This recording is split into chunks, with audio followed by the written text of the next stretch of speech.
Un segundito nada más.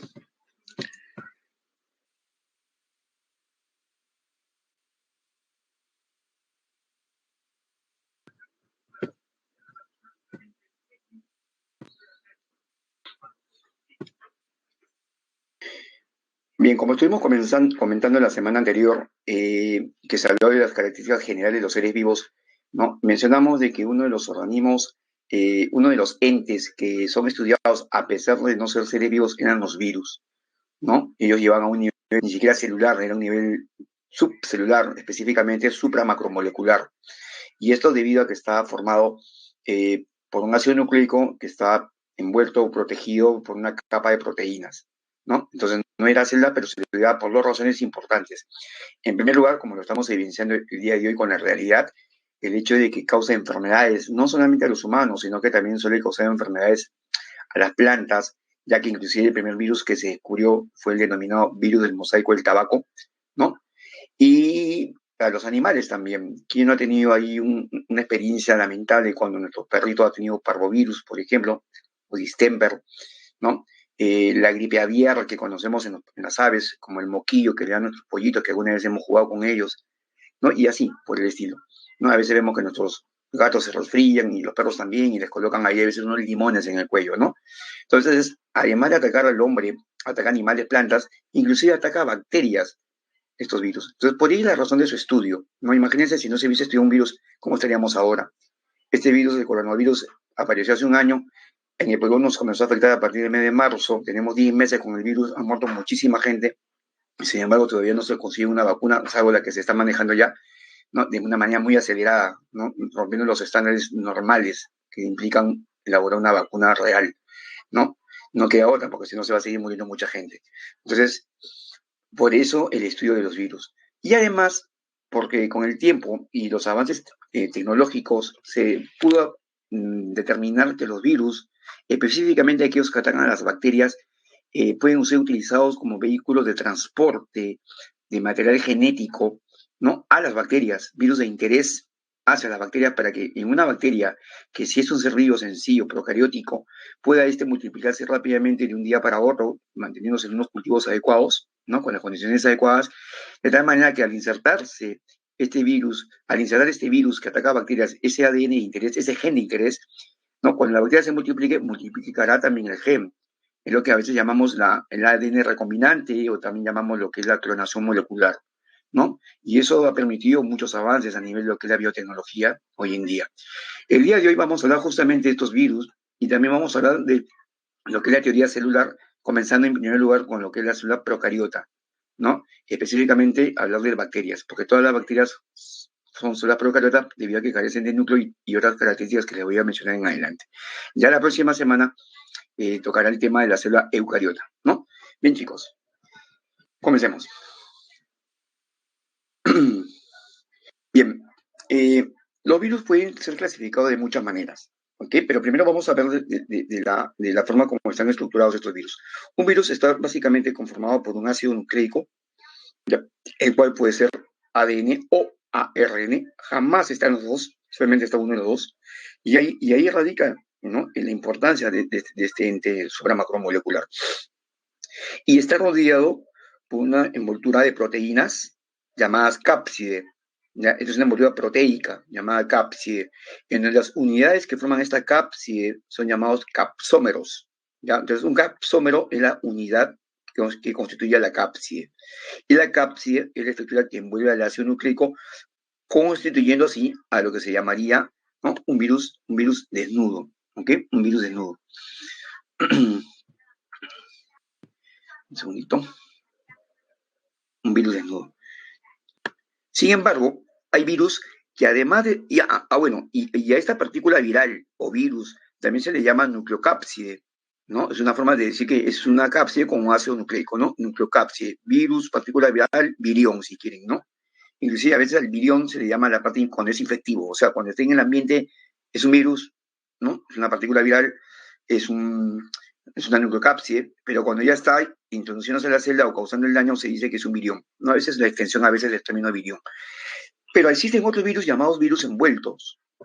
¿Y cuál es la diferencia? De que a este virus sencillo que ustedes pueden observar aquí, además tiene en la parte exterior una envoltura, como en este caso de acá, una envoltura.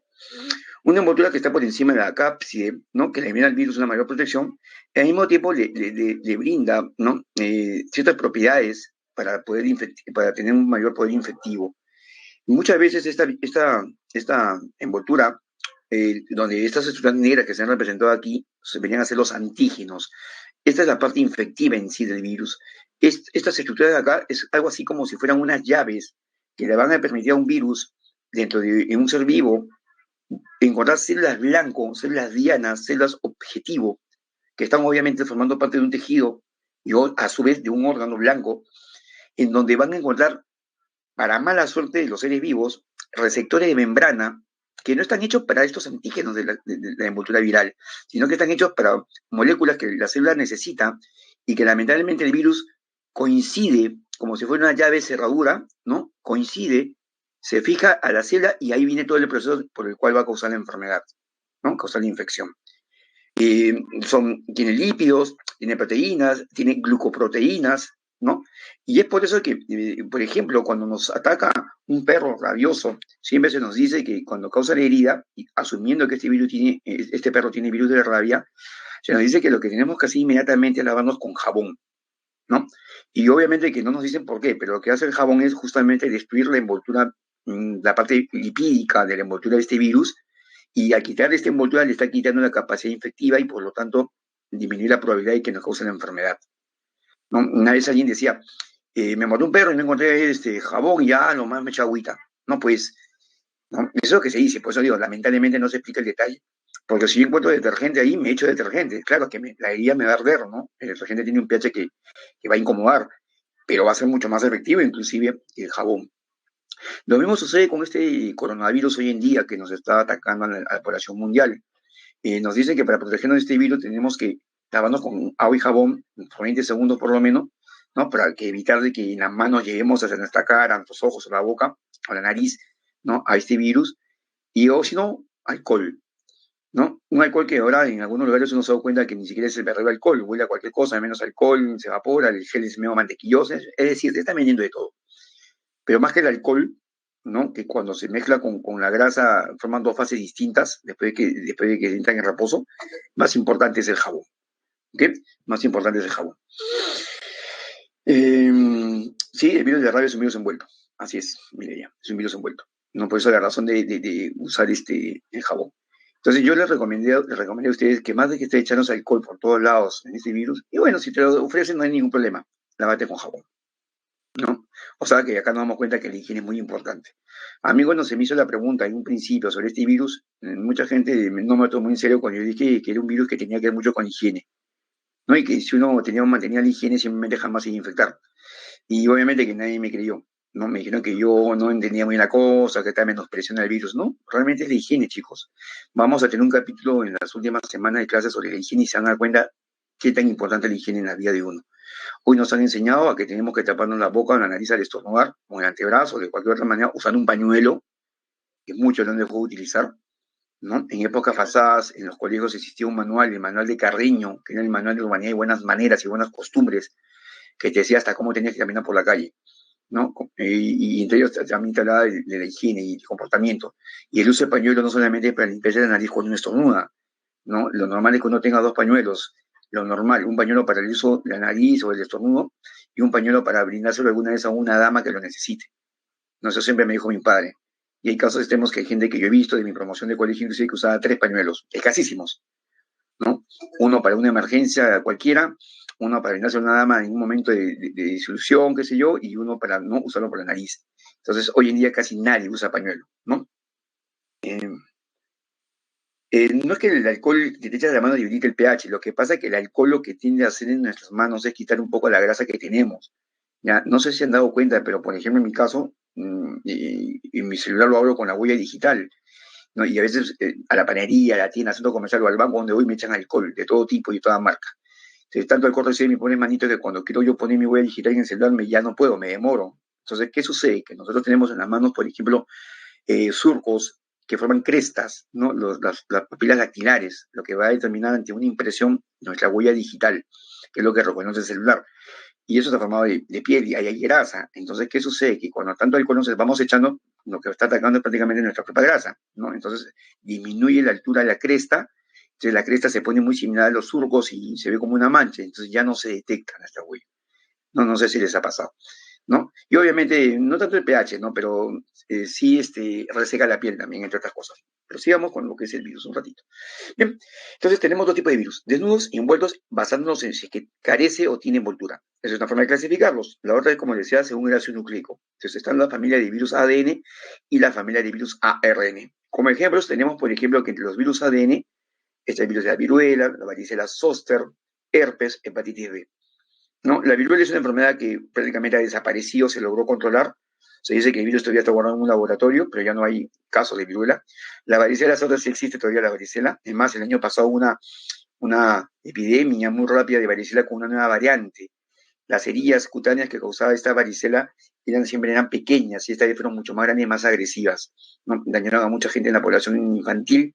Mi hijo fue víctima de ello, y tanto así que a nivel nacional se detectó esta variante y que lo que hizo el gobierno fue, desde ese momento, incorporarlo en el plan de vacunación nacional, ¿no? Entonces ahora la varicela, porque uno tenía que vacunarse de manera individual, particular. Hoy no, hoy está ya formando parte desde el año pasado, ¿no? del patrón de vacunación nacional. O sea, en un hospital uno va a cierta edad y se tiene que vacunar a su niño. El herpes con sus variantes tipo 1 que es oral, tipo 2 que es genital y el tipo 3 que es mixto, ya se imaginan por qué. La hepatitis B, que es la que más nos ataca a nosotros, son de tipo ADN, es decir, tienen como ácido nucleico solamente al ADN. Entre los virus ARN, este virus de la gripe, fiebre amarilla, rubiola, hepatitis A, por ejemplo, y la rabia, ¿no? Igual está también el virus del SIDA acá, ¿ok? Igual este coronavirus también, ¿ok? No se olviden que la gripe no es lo mismo que el resfriado. El resfriado es una enfermedad viral sencilla en que estornudamos un poquito, nos molesta, 3, 4 días que se hace el ciclo, se va el virus y no pasó nada. La gripe es un poco más compleja, ¿no? Y forma parte de los coronavirus también. La gripe es más compleja en el sentido de que además de esos síntomas de la gripe, te duele la cabeza, tienes dolor muscular, debilitamiento, fiebre, y de hecho que estás en la cama. Sinusitis, no te comienza la nariz se te pone roja de tanto estornudar, te sale agüita por la nariz, ¿no? Entonces, por eso que este coronavirus, que es un virus ARN, de la familia de los virus de la gripe, ¿no? Que tiene una corona como envoltura, tiene características muy similares a lo que es la gripe, ¿no? Y por eso que a veces uno se confunde, ¿no? Pero sin embargo, la agresividad que tiene y debido a su distribución, porque en un principio nadie hizo caso de las normas de seguridad, bioseguridad y la higiene, como les he comentado, ha causado mucho daño. Y sobre todo ha afectado a gente, se ha notado que ha afectado más a gente vulnerable, ¿no? Gente obesa, gente mayor de edad, gente con problemas cardíacos, ¿no? Y tal como se sigue descubriendo porque es un virus nuevo, una variante nueva. Dependiendo de la cápside, ¿no? Dependiendo de la cápside, también se le puede clasificar. Ustedes ven aquí este virus poliédrico, ¿no? Este virus poliédrico que tiene una estructura tridimensional, ¿no? Como el caso del adenovirus. Tenemos virus esféricos con la cápside esférica, como el caso de la influenza, ¿no? Virus helicoidales, en donde los caxómeros se van enrollando en forma helicoidal, ¿no? Envolviendo el ácido nucleico, como el caso del virus del mosaico del tabaco, que es el primer virus que se descubrió justamente en la planta del tabaco, debido a que las hojas de la planta del tabaco formaban aspectos en un mosaico blancos, ¿no? Debido al daño que le causaba este virus a la planta. Obviamente, si se dañan células y las células pierden toda su capacidad fotosintética, a la larga eso afecta a la propia planta, ¿no? Y este virus que ustedes ven acá, con esta estructura, este es un virus llamado complejo. ¿Ya? Este es un virus complejo. Un virus complejo, ¿por qué? Porque además de tener la estructura donde está la cápside y en su interior el ADN, presenta un cuello, una pequeña vaina, y estas pequeñas estructuras como si fueran patitas, que son las fibras de anclaje. Y este virus complejo, tiene un nombre particular, se llama bacteriófago. ¿Ya? Como se dan cuenta, el nombre lo dice, porque infecta a las bacterias, ¿no? Y también se le conoce en términos más sencillos como simplemente fago, ¿no? Y hay fagos ya conocidos que se sabe que atacan a bacterias conocidas, ¿no? El fago Lambda, el fago FIM 1,74, entonces hay fagos conocidos. Y son justamente estos fagos que están aquí, ¿no? Estos lo que tiene la importancia biotecnológica. ¿Por qué? Porque como sabemos que ya atacan a ciertas bacterias, entonces uno encuentra al fago, le inserta, por manipulación genética, le inserta un gen particular a su ADN, ¿no? Y cuando este fago sea llevado a unas bacterias, lo va a contaminar la bacteria, le va a agregar ese ADN a las bacterias, ¿no? Por lo tanto, las bacterias lo adquieren, lo incorporan y uno a esa bacteria la cultiva y en horas va teniendo una gran cantidad de bacterias, por lo tanto va a tener una gran cantidad de los genes que quería, ¿no?, estudiar. ¿No? Lo que llamamos, como le digo, cuando se mezclan genes distintos o información genética distinta, le llamamos ADN recombinante, ¿no? Y si lo multiplicamos, le llamamos una clonación molecular, porque lo que estamos creando son moléculas, ¿no? Aprovechando la reproducción de la célula que fue infectada, ¿no?, a propósito por este fago. ¿Ok? Entonces, esto es, miren, clasificación por la envoltura, desnudos o envueltos, clasificación por los ácidos nucleicos y clasificación por el tipo de cápside. ¿Ok? Ahí tenemos 3 maneras de poderlos clasificar. Bien. Mencioné en un principio, en la clase anterior, de que los virus pues no llegan a nivel celular, ¿no? Mencionamos entre las características de los virus, de que los virus no llegan a nivel de organización específica, ¿no? Son simplemente complejos supramacromoleculares. También mencioné que los virus carecían de metabolismo, otra razón por la cual no era un ser vivo. No tienen enzimas que les permitan metabolizar o tienen energía, ¿no? Porque con energía hacen todo, ¿sí o no? ¿No? Y también se mencionó de que no se reproducían. Entonces, características suficientes para decir de que si no las presenta es porque simplemente son organismos acelulares. ¿Okay? Pero el virus tiene una gran capacidad de replicación, ¿no? El virus sí se replica, forma copias. Y eso sí es importante tener en cuenta. Como el virus no tiene enzima para metabolizar, ¿no? Tiene que llevar a cabo la replicación. ¿Y eso qué implica? Implica que el virus requiere de una célula viva, sea una bacteria, o sea, un organismo unicelular, o introducirse a un organismo pluricelular para buscar una célula en la cual puede ingresar con la única finalidad de replicarse. Y una vez que se replica, se va de la célula. Se va. Por ejemplo, aquí estamos viendo el caso cuando ataca una bacteria. ¿Ya? Esta es una bacteria con su ADN circular, que lo vamos a ver en un ratito. Este es el fago, ¿no? Que se pega a ella, se adhiere a ella, ¿no?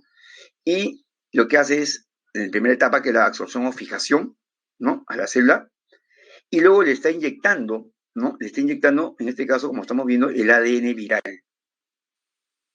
Este ADN viral se une al ADN de la célula bacteriana y aprovechando todas las enzimas, es decir, toda la maquinaria que tiene esta célula, porque es una célula y es un ser vivo, ¿no? Lo que logra es copiar varias veces, replicar varias veces primero su ADN, lo que se conoce como la síntesis de componentes virales. ¿Ya? Copia todo su ADN, cientos o miles de copias. ¿Ya? Aquí se dice que ya no se infectó, ¿no?, que ya infectó a la célula. Sin embargo, todavía no causa daño, ¿no? Lo que está haciendo es usar la maquinaria, la está parasitando. Aunque el término parasitismo implica relación entre dos seres vivos, pero bueno, lo que hace el virus, a pesar de que no lo es eso. Utiliza la célula bacteriana a la cual ha infectado, multiplica su ADN, y como este es ADN del fago, ¿no?, del virus, tiene genes, pues, lo mínimo necesario para que este mismo gen, usando la bacteria, se active y cada uno de ellos active el gen que le va a crear su propia cápside, su propia estructura externa. Y obviamente utilizando toda la maquinaria interna y los componentes internos de la célula bacteriana, en este caso. Entonces, así es que comienza a crear sus cubiertas, por ejemplo.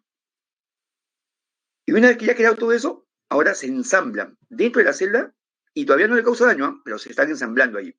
De tal manera que una partícula viral ingresa a su ADN y en el interior se están formando una gran cantidad de copias virales. El virus se ha replicado ahí. Listo, ya cumplió su cometido, ya se aprovechó de la célula a la cual infectó, a la cual parasitó, ya se replicó y ahora se tiene que ir. Y ahí viene el gran problema, que para poder seguir, que es la liberación viral, la liberación del virus, ¿no?, causa la lisis celular, es decir, la destruye a la célula. Le rompe la membrana, la pared y sale. Y es en este instante de la lisis celular, es en este instante donde recién se evidencian los signos o síntomas, hablando ya del caso de humanos, ¿no? Que uno manifiesta. Por ejemplo, hay uno de ustedes estornuda y lo clásico es, uy, parece que me voy a resfriar. No, no parece que te vas a resfriar. Ya estás resfriado más bien. Y justamente el estornudo, ¿no? Es un, digamos, un síntoma de que tú ya estás en esta etapa de acá. Por eso que tú estás en el estornudo, que es un mecanismo de respuesta, estás liberando, tus células respiratorias han sido dañadas y tú estás liberando a los virus, ¿no? Haciendo un ejemplo de la célula de los humanos, ¿no? Entonces tú estás liberando a los virus. Por eso que es importante que como higiene, ¿no? Y cultura, le podría decir yo, obviamente que la higiene es dentro de la cultura, te tengas que tapar la nariz, la boca, tengas que doblar el brazo, usar un pañuelo o esconderte dentro de tu polo, lo que sea. ¿Para qué? Para que no liberes, ¿no? Una cantidad tan concentrada de estos virus al ambiente y contagies a los demás. Y ahí radica, ¿no? La higiene con lo que tiene que ver con los virus. Si todos en un principio debiesen usar la mascarilla, acá en el Perú mismo se dijo que el primer mes de marzo casi nadie, muy pocos usan la mascarilla. Por eso que se incrementó la cantidad. Gente en otras regiones igualito, se reunían, salían a jugar. O sea, se quedaban los vivos, pero no se dan cuenta de que lo que están haciendo era contaminarse a sí mismos. Muchos han sobrevivido, pero contaminaron a sus familias. Y ahí vino el gran problema, que mucha familia murió, mucha gente. Ahorita está teniendo rebrotes ya. Hasta ayer habían 45 camas UCI libres, hoy ya creo que habrá mucho menos. Y así, de acá una semana calculo que camas UCI ya no van a haber en el país. Y de repente va a haber otra vez en la quincena de enero colas, otra vez gente muriéndose y otra vez vamos a tener lo que sucedió el año pasado. Una gran ventaja está de que ahora nosotros estamos entrando a verano y en el verano no hay mucho viento. Y acá les explico la razón, haciendo un pequeño paréntesis. Para que exista una enfermedad, en general, para que exista una enfermedad tienen que haber dos razones importantes, dos requisitos importantes. El primero de ellos es de que el microbio, el agente infeccioso, porque también puede ser un virus, ingrese a tu cuerpo. Ingrese. Hablando de humanos, que ingrese. ¿Ya? Para ingresar requiere de una puerta de entrada. Puede ser, como se ha mencionado con este virus, a nivel de la secreción ocular, puede ser la vía respiratoria, ¿no? A respirar, inhalar. Puede ser la vía oral o digestiva, la boca, ¿no? Cuando hablas también se te meten muchas cosas, o al comer, o al cogerte la boca con los pies o con la mano. La vía sexual, y en todo caso la vía sistémica que cuando, ¿no? Por circulación sanguínea, y digamos que la vía madre-niño, que es la vía vertical, ¿no? Mamá contaminada con niño que está formándose puede contaminarse. Entonces el virus tiene que ingresar a tu cuerpo, número uno. Y número dos, no se olviden esto jamás, tiene que ingresar en una cantidad adecuada, lo que se llama dosis infecciosa. ¿Ok? Eh, yo puedo agarrar, para que me lo entienda más claro, puedo agarrar un virus del COVID ahorita con la mano si se pudiese y me lo como, me lo meto, lo inhalo por mi nariz y no me va a pasar nada. No, no, pero ¿cómo? No me va a pasar nada. Yo puedo agarrar un virus del VIH, me lo como, ¿no? Eh, y no me va a pasar nada. Profesor, pero si está ingresando por una puerta de entrada, sí, pues, pero no está en la dosis infecciosa que causa enfermedad. ¿Se dan cuenta? Por eso que nos dicen distanciamiento social. Por eso que nos piden no aglomeración. Por eso que se nos pide ambientes ventilados, para que los virus que puedan estar, porque hay siempre virus y bacterias en el ambiente y hongos también, y polen y muchas cosas más, esté diseminado, ¿no? Esté en menor concentración. Y si es que ingresa y te puede causar una enfermedad, que a veces ha pasado, ¿no? Hay gente que se ha contaminado y tiene síntomas muy leves. Claro, porque en son menos partículas, muy aparte de su resistencia, muy aparte del sistema inmune y todo lo demás. Pero si uno está en un micro, ventanas cerradas porque hace frío, totalmente cerradas, y por ahí uno está resfriado, este virus sale por su respiración, sale por la boca, sale por ahí en un simple estornudo y todo el mundo se va a contaminar, ¿no? Por eso que está bien que en invierno uno tenga que cerrar las ventanas, pero más que eso, perdón, que evitar el frío, pero más que cerrar ventanas, tienes que abrigarte tú. El ambiente siempre tiene que estar ventilado, por eso dicen que cuando estás enfermo, tengas ventilación en tu casa, para que el virus en tu casa se vaya, se disemine, disminuya la cantidad no, de dosis. La cosa es que no tiene de forma directa, porque eso también es perjudicial, pero que tiene el ambiente ventilado, ¿no? Ahí está una de las razones importantes. Por eso les digo, son los dos requisitos que uno requiere para que exista una enfermedad. Ahora, eso depende de la dosis infecciosa. Se llama dosis infecciosa porque es una cantidad adecuada. Por ejemplo, se sabe que muchos alimentos tienen microorganismos. La leche tiene bacterias, tiene lactobacilos, y la tomamos. Pero la cantidad que viene no causa enfermedad. Sin embargo, si la leche se contamina por alguna razón, la leche hace que esos bacilos, esas bacterias se multipliquen más de la cuenta por alguna razón y la tomas, entonces ya está en una concentración que sí te puede causar daño. Entonces, esta concentración es variable, ¿ya? Es variable. Por eso que lo más importante es, ¿no? A fin de que no te cause tanto daño, tener la capacidad de mantener un ambiente, de mantener un distanciamiento para que así, si que te ingresan, porque igualito te va a ingresar, ¿no? Sea la mínima concentración, de tal manera que tu organismo rápidamente pueda combatirlo como un ente extraño. Acá ha pasado de que la gente no ha hecho caso, la gente ha seguido jugando pelota, tomando licor de un mismo vaso, bebidas de un mismo vaso, viene un infectado y se mete a la casa y en un cuarto de dos o tres, listo, ya lo contaminó, ¿no? Es por eso que uno tiene que evitar las visitas, como se ha hecho para Navidad y Año Nuevo. De repente tu mamá nunca salió y de la casa está bien cuidado, ustedes tampoco nunca salieron y viene el hermano mayor de visita con los hijos y la esposa. Y él trabajando se ha contaminado. Y de repente él está dejando el virus en la casa toda esa noche. Y en una semana tu mamá se pone mal, ¿no? Y eso es lo que pasa, ¿no? Y si quieres ir a visitar, yo iría, no te saques la mascarilla ¿no? de tu madre o de lejitos nomás, pues a 2 o 3 metros y con el ambiente ventilado, ¿no? Aquí tienen muchas maneras de poder evitar el contagio. Miren, se lo digo yo estoy en contacto con una persona que trabaja en área COVID, ¿ok? Y sin embargo, imagínense yo, 9 meses, 10 meses de que aparece el virus y nada. ¿Por qué? Porque se mantiene muy bien adecuado lo que es la higiene, ¿no? De momento que uno va a trabajar, regresa a trabajar y en la misma casa. Entonces se puede manejar, se puede manejar. En cambio hay gente que trabaja en otras cosas totalmente distintas y se ha contaminado, ¿no? Y a veces no se sabe quién te contaminó, que es lo peor de todo. Bien, entonces aquí viene el daño, ¿no? Entonces los signos y síntomas aparecen justo en este momento de la lisis celular. Pero ¿qué pasó? Que ya se dio todo el ciclo viral. ¿Ok? Entonces, cuando tú estás experimentando signos o síntomas, no es que el virus te va a ingresar, no, el virus ya ingresó y más bien está que sale de tu cuerpo, como puede ser con una erupción cutánea, con el sarampión o con la varicela, ¿no? Sale por eso te dicen que en la etapa de la seca, es decir, cuando esas heridas se están secando, ahí es donde el virus comienza a salir, ¿no? No sé si han escuchado alguna vez. Uno de los problemas de por qué puede ser peligroso en estas enfermedades virales que atacan piel, ¿no? O que se manifiestan a través de reacciones cutáneas es el hecho de que los niños, que son las que la afectan más, se rascan y al rascarse con sus uñitas grandes, que están siempre generalmente más sucias que las de un adulto, se contaminan. Y eso puede causar infecciones graves, inclusive la muerte.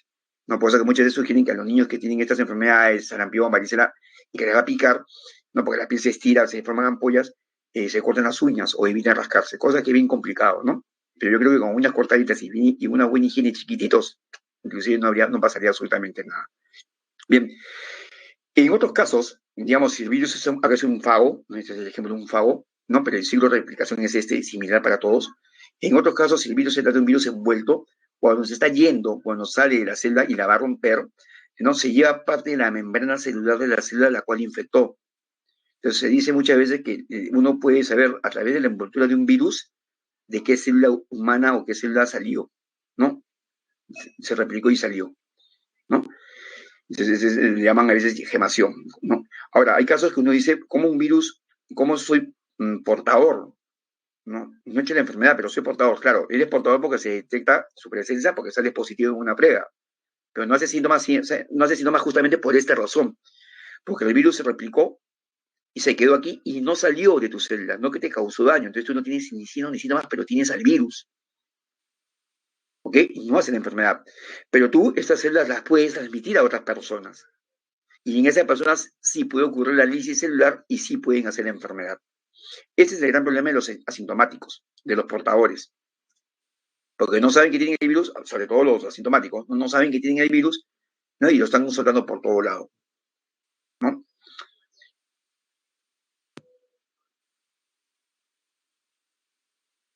Vamos a hablar de un caso particular que es el virus del VIH. Hasta aquí, ¿alguna pregunta en relación a lo que les he mencionado? ¿Tienen alguna duda? ¿Está todo claro, chicos? ¿Se está entendiendo lo que les comento?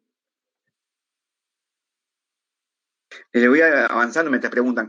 Hay alimentos que tienen bacterias y si usted las conserva, ¿no? Y tienen allí indicado, dice, por ejemplo, te dice la bacteria X, dice, límite permisible 1 millón de UFC, que son las unidades formadoras de colonia, por cada 100 gramos. Mira, 1 millón por cada 100 gramos.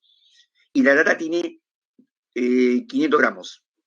O sea, quiere decir que el límite permisible en esa lata puede ser de 5 millones de esos agentes X que tú puedes comer y no te causa enfermedad.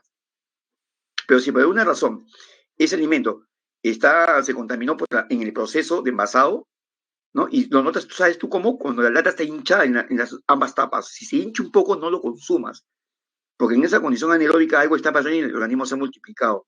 Lo comes y olvídate, tienes por encima de la cantidad permisible. Y de hecho que vas a hacer la enfermedad como muchas veces pasa. ¿No? Por eso que uno dice que las latas, y hay ahí también ese mito, ¿no? De que tú encuentras una lata, un enlatado chancado, no lo compres. No, chancado no, porque se golpea. El hecho es que no esté hinchado. ¿No? Por eso las tapas tienen en ambos lados de la tapa, se encuentra un poquito hundida, ¿no? Y fácilmente, si algo pasa interiormente y si hay multiplicación microbiana, esta crece y se levanta, ¿no? Como lo podrán ver en internet con alguna figura por ahí.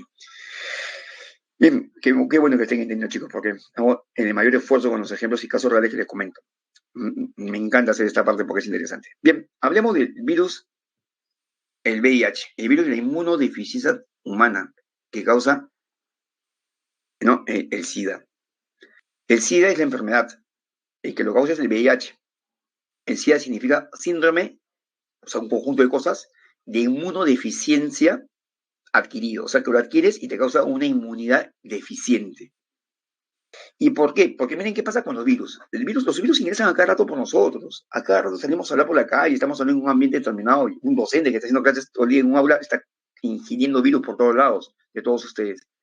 Dependiendo de que el ambiente esté ventilado, es menos cantidad. Si está cerrado, es mayor cantidad. ¿Ok? Siempre están allí. Pero ¿qué hace el virus? El virus se mete y va viajando por todo nuestro organismo, buscando con sus antígenos, llámese sus llavecitas, dónde encuentra la cerradura, en qué tejido, en qué órgano, en qué tejido y en qué célula para poderse meter. Y realmente se mete, yo puedo inhalarme el virus del mosaico del tabaco, puedo inhalar el virus del parvovirus, todo, se mete, pero no encuentra el microbio y se va, sale igualito, porque no es patógeno para el hombre, ¿okay? No todo es patógeno para el hombre. Y en el ejemplo del perro se lo comento, el perro nos mordió el pie, nos mordió el dedo gordo del pie, nos hace herida y eso duele porque te está clavando el colmillo, duele, sangras, pero ahí te dejó la saliva, ahí te dejó el virus. El virus va a comenzar a viajar por tu organismo, pero ahí no causa la enfermedad en el pie. Ahí se te van a meter bacterias y se te puede infectar, probablemente, ¿no? Por eso hay que limpiarse bien. Pero el virus va a viajar por tu sangre a todas partes.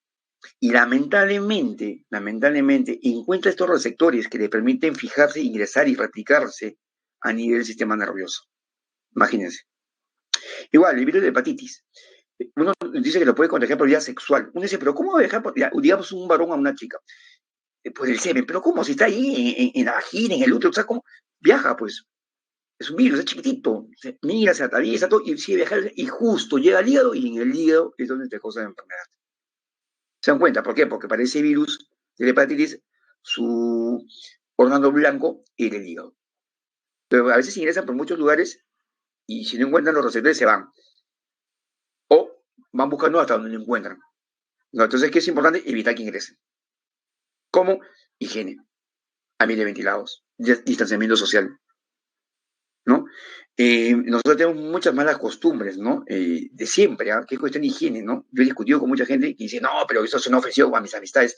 Tú no puedes compartir el mismo vaso en una reunión con amigas o amigos, una bebida, un licor. Jamás. Tú no debes compartir un cigarrillo, cada quien con eso. Sabes que sea tu pareja, pues, ¿no? Pero no puedes hacerlo después con los demás. Eso no quiere decir que seas malo. Eso es higiene. Y es prevenir de enfermedades. Tú no sabes cada quien lo que ha hecho con sus manos o con su boca. Tú no puedes poner una corona de santo a nadie, ni a los propios hermanos que tenemos. Quizás tus padres y tus hijos ahí, y lo demás no sabes. Entonces tenemos que tener mucho cuidado, y eso es parte de la higiene que lo veremos, como le dije en otro momento más adelante. En el caso del VIH, el virus es un virus envuelto, es un virus ARN, y miren ustedes, las proteínas que son las de anclaje hacia la célula que van a infectar son las llamadas GP120, la glucoproteína 120. Glucoproteína quiere decir que son proteínas asociadas a azúcares, ¿no? A glúcidos. Glucoproteína 120. Pero esta GP120 requiere para estar allí de otra GP que es la 41, que le permite estar unida a la hemoglobina viral. Entonces, si yo tengo un medicamento que destruye la GP41, esto también se cae, ¿sí o no? Y el virus ya no podría tener la capacidad de infectar células. Y ahí están abarcándose de los estudios. O si logro bloquear la GP120, también. Este es un virus ARN. En todos los casos que les he mencionado anteriormente, eran virus ADN, donde el ADN del virus se une al ADN de la célula que parasita y fácilmente saca copias. Pero este es un virus ARN. Y un ARN no se puede pegar a un ADN de una célula, porque esta es una sola cadena, tiene ribonucleótidos, tiene uracilos, es distinto al ADN que tiene dos cadenas. Entonces, si ustedes recuerdan, y lo voy a poner por aquí, si ustedes recuerdan,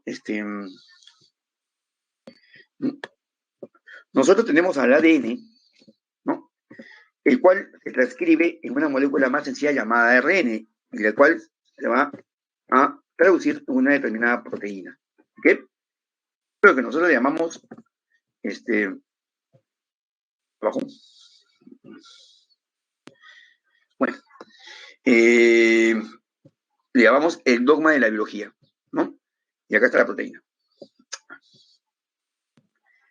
Entonces sucede que yo, ¿no? La proteína. Entonces yo, normalmente, o el ADN, mejor dicho, normalmente, tiene que traducirse de ADN a ARN para luego de ARN sintetizar una determinada proteína. Esto es el dogma de la biología. ¿Ok? Entonces, si un virus ADN se une a este ADN de la célula que parasita, obviamente que lo utiliza y puede formar sus proteínas, como las cápsides. Pero si es un virus ARN, ¿qué tiene que hacer? No puede unirse al ADN de la célula que parasita. Tiene que retroceder, tiene que hacer una transcripción inversa, lo que se conoce como una retrotranscripción o también una transcripción reversa. ¿Pero cómo lo hace? Bueno, pues, para mala suerte de las células que infectan en humanos, este virus tiene aquí, a esa enzima que se lo va a permitir. Y esa enzima se llama la retrotranscriptasa, o también se llama la transcriptasa reversa, o la transcriptasa inversa. Entonces, el virus viene con esa enzima, aunque ustedes no lo crean. De ahí lo complejo de todavía encontrar una solución, pues. Entonces, ¿qué hace? El virus llega, ¿dónde encuentra los receptores? Para mala suerte de nosotros, lo encuentran los linfocitos T, células de defensa del organismo. Esa es su célula blanco. No otra, sino esa. Célula que tiene que ver con la defensa del organismo. ¿Se dan cuenta? Entonces, ingresa su ARN, pero viene con su enzima, pues. Entonces, hace una transcripción inversa y se convierte en ADN. Y listo. Y así como ADN, ya se puede unir al ADN de la célula, replicarse, ¿no? Crear sus propios componentes virales, y luego causa la lisis celular, se va y se lleva parte de la membrana de la célula de que parasitó, pero obviamente causarle destruyendo la célula, ¿no? De defensa del organismo. Entonces, eso es lo que sucede con el VIH. Nos deja sin células de defensa. Entonces, nadie muere de SIDA.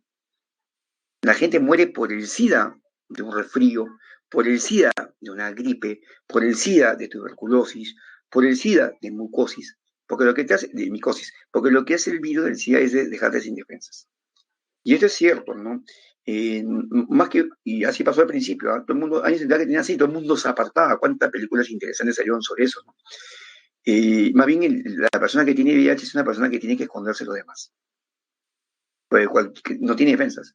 Entonces, cualquiera viene y lo contamina fácilmente con un simple estornudo, ¿no? Entonces, hay que tener en cuenta justamente ello, que es distinta la forma como se aprecia. Y si bien es cierto, también se encontró en las lágrimas VIH y en la saliva, no se contagia con las lágrimas ni con la saliva, obviamente porque estamos teniendo en cuenta lo que es la dosis infecciosa, ¿no? Lo que les comenté a ustedes en un principio también del tema. Bien, ¿el VIH cómo se puede transmitir? ¿No? A través de transfusiones sanguíneas o compartir jeringas o agujas de otro material punzocortante. Miren, les comento un caso particular. Hace mucho tiempo, una amistad del barrio tenía una vida activa sexual, chiquilla, joven, ya tenía un hijo como consecuencia y ya quería ponerle fin a esa situación. Entonces, conversó conmigo un día y asustada por la forma como había vivido, no sé, quería saber si podía haber contagiado de SIDA, ¿no? Y había dejado de tener relaciones sexuales como 3 meses antes y decía que era bien difícil, no, perdón, como 5 meses antes y le decía que era bien difícil, ¿no? Porque demora 6 meses en aparecer si es que te contagiaste, ¿no? O sea, para que tú lo puedas detectar, ¿no? Vía esta prueba acá que se llama ELISA, la presencia de un virus tiene que pasar por lo menos 6 meses de que te contagiaste. Ya creo que ya tenía 5 meses que había dejado eso, ¿no? De tener una vida así libertina. Y bueno, pues, yo conseguí todo el kit, le saqué sangre, me acuerdo, para llevarse a un laboratorio unas amistades para que le hagan pues la prueba, ¿no? Y ver qué tal, pues, ¿no? Y en ese momento de la extracción de sangre y todo lo demás, estaba conversando un rato sobre la familia, el barrio, qué sé yo, y yo manipulando la jeringa me hinqué con esa aguja. Imagina lo que pasó por mi mente de la manera más tonta, porque en esa época no se hablaba lo que era mucho lo que es la bioseguridad, como hoy sí se maneja.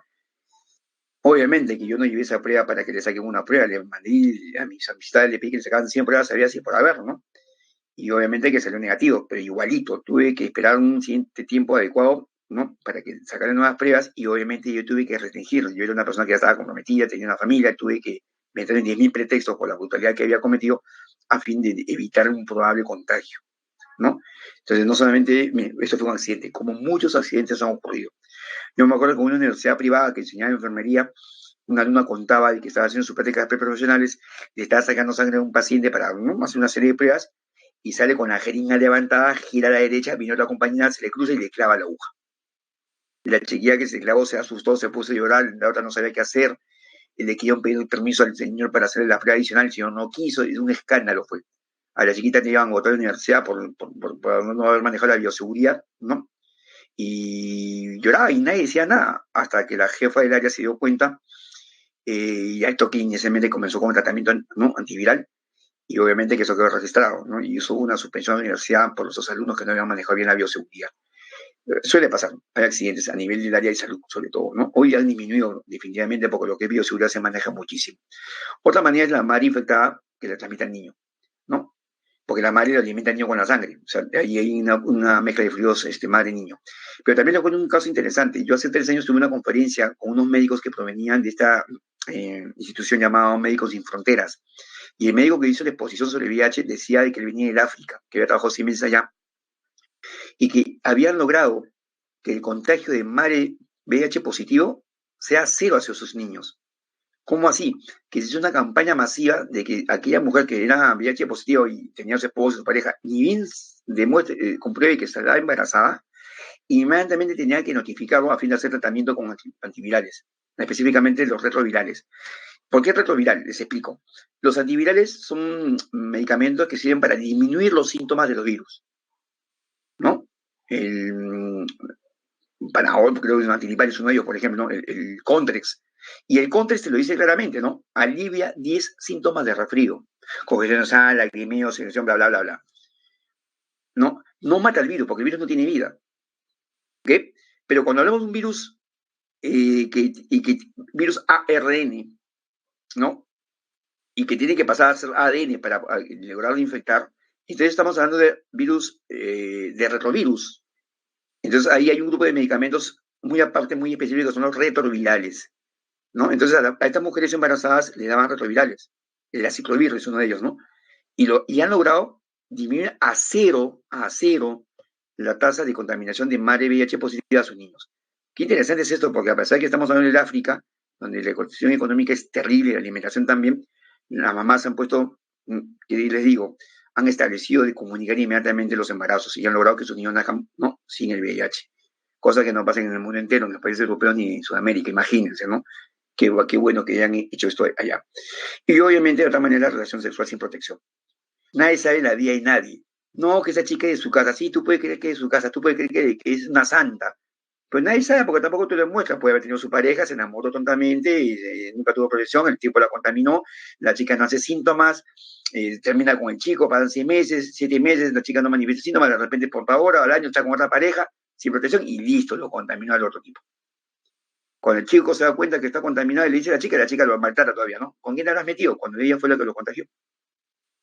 ¿Y todo por qué? Porque hoy en esta vida actual ha cambiado el mundo. El mundo, o sea, tener una pareja no implica estar en la cama, ¿no? La etapa de amada, de enamoramiento se desapareció en las últimas décadas, ¿no? El enamoramiento implicaba pues compartir con tu pareja muchas cosas, muchas vivencias. Y la parte sexual era algo que se manejaba en tiempos antiguos, inclusive cuando te casabas.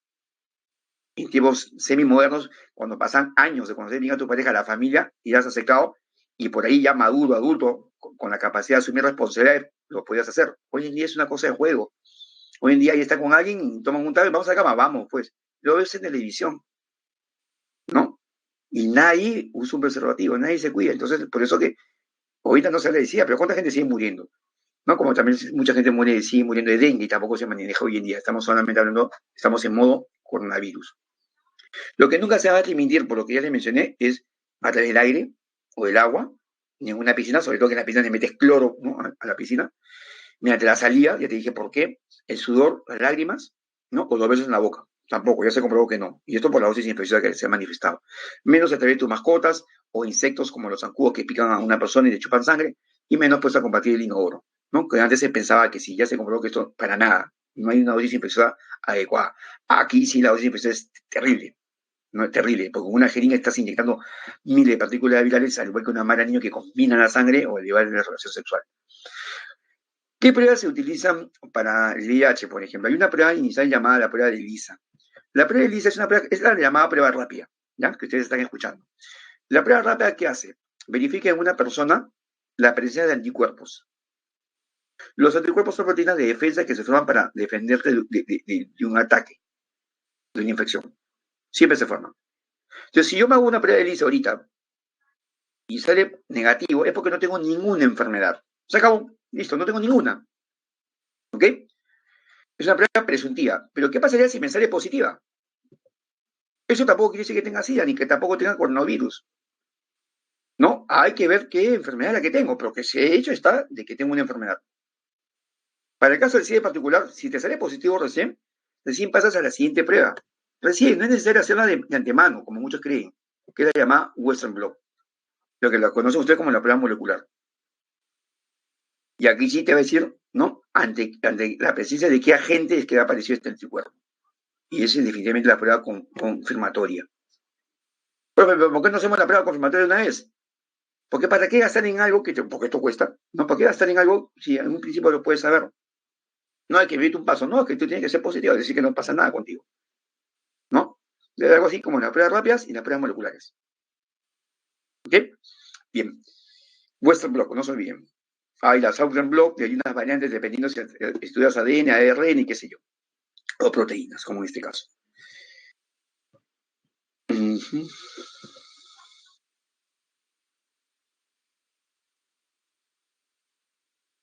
Bien, preguntas. Aquí terminamos con virus. Preguntas sobre virus.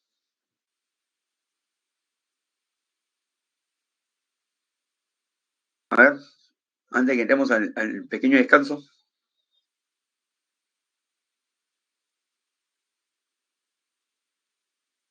No se ven, chicos, qué tan importante es la higiene. Y la higiene en todos los aspectos. No solamente lavarte las manos, ni bañarte, ni peinarte, ni cepillarte, ni cambiarte la ropa.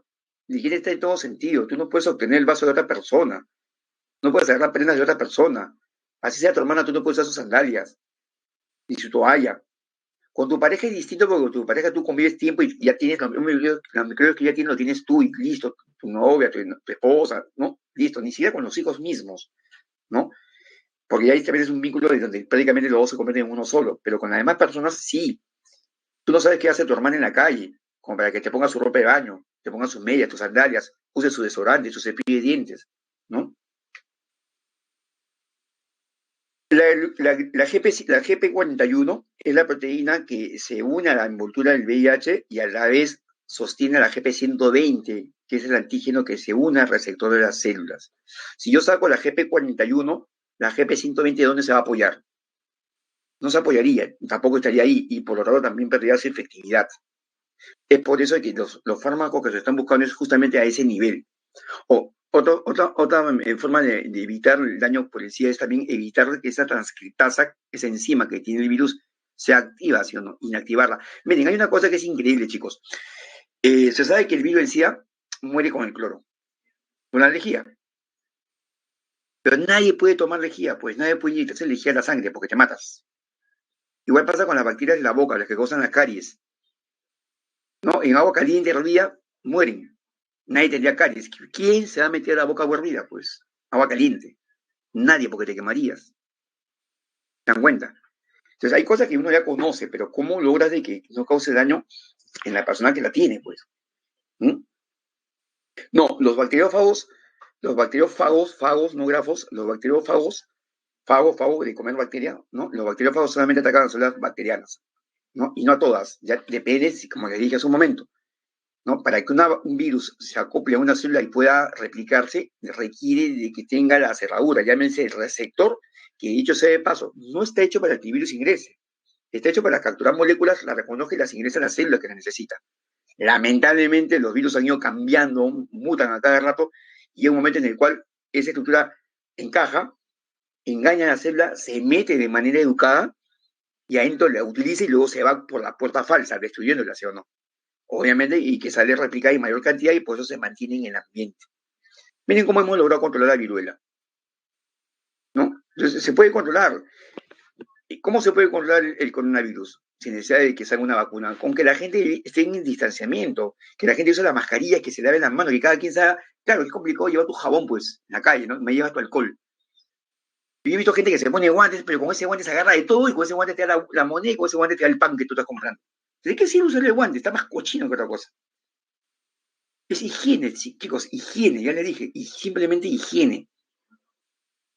Y inclusive ya se habla de higiene mental. Sí, pues la higiene es importante para todo.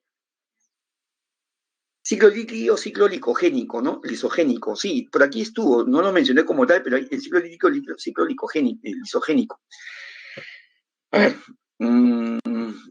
sí, los virus tienen dos tipos de ciclos, ¿ok? No sé si está por aquí. No está aquí. Pero aquí lo tengo más claro, un segundito. Y con eso terminamos, antes de que nos corten. En el documento que ustedes tienen, que la PRE les brinda, ¿no? De resumen para la clase, ahí está claramente indicado. Sucede que en un momento determinado el virus sale de la célula, como hemos visto, y la destruye, y ahí sería el ciclo, ¿no? Lítico, porque está destruyendo la célula. Pero hay momentos en que el virus se queda dentro de la célula, forma parte de la célula de la cual parasita, se queda. Por ejemplo, hay ya los llamados virus oncogénicos, ¿no? El papilomavirus, ¿han escuchado? Ya, ese virus, ¿por qué causa cáncer? ¿Por qué causa cáncer? Porque ese virus, cuando incorpora su ácido nucleico a la célula que parasita, ese ácido nucleico se pega a la célula parasitada para poderse replicar, ¿ya? Y sucede que al unirse al ADN de la célula que parasitó, sin querer queriendo, activa un gen que estaba de repente al costadito, ¿ya? Que tenía que ver con la multiplicación celular, llámese con la mitosis. Y en ese caso, la célula se divide sin que tenía que dividirse, formando una masa tumoral. Células que se están multiplicando, células que requieren nutrientes y por lo tanto van a pelear con las células originales. De ahí el término de células malignas. Y así se originan los cánceres. Ya, por ejemplo, aquí, ¿no? Acá están los ciclos lisogénicos y líticos. ¿Te das cuenta? En un caso, el virus, como te decía, rompe la célula, ¿no? La destruye. Y en otro caso, el virus ingresa y forma parte de la célula. Se queda allí, ¿no? Ahí está la diferencia. O sea que su material nuclear es incorporado, como lo estás viendo por acá, es incorporado al ADN de la célula que atacó. De la manera que la célula cuando se divide, cada célula hija lleva incorporado un nuevo material genético, ¿no? Entonces ahí está la diferencia en lo que es el ciclo lítico y el lisogénico. ¿Qué?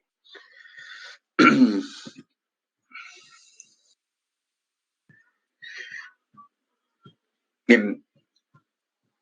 ¿Una otra pregunta más?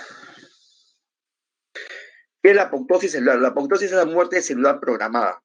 Muerte celular programada. Algunas células de nuestro cuerpo están programadas para morir en un tiempo determinado. Ejemplo, cuando somos un embrión en desarrollo, nuestras manitos no parecen unas manos como las tenemos hoy día con dedos.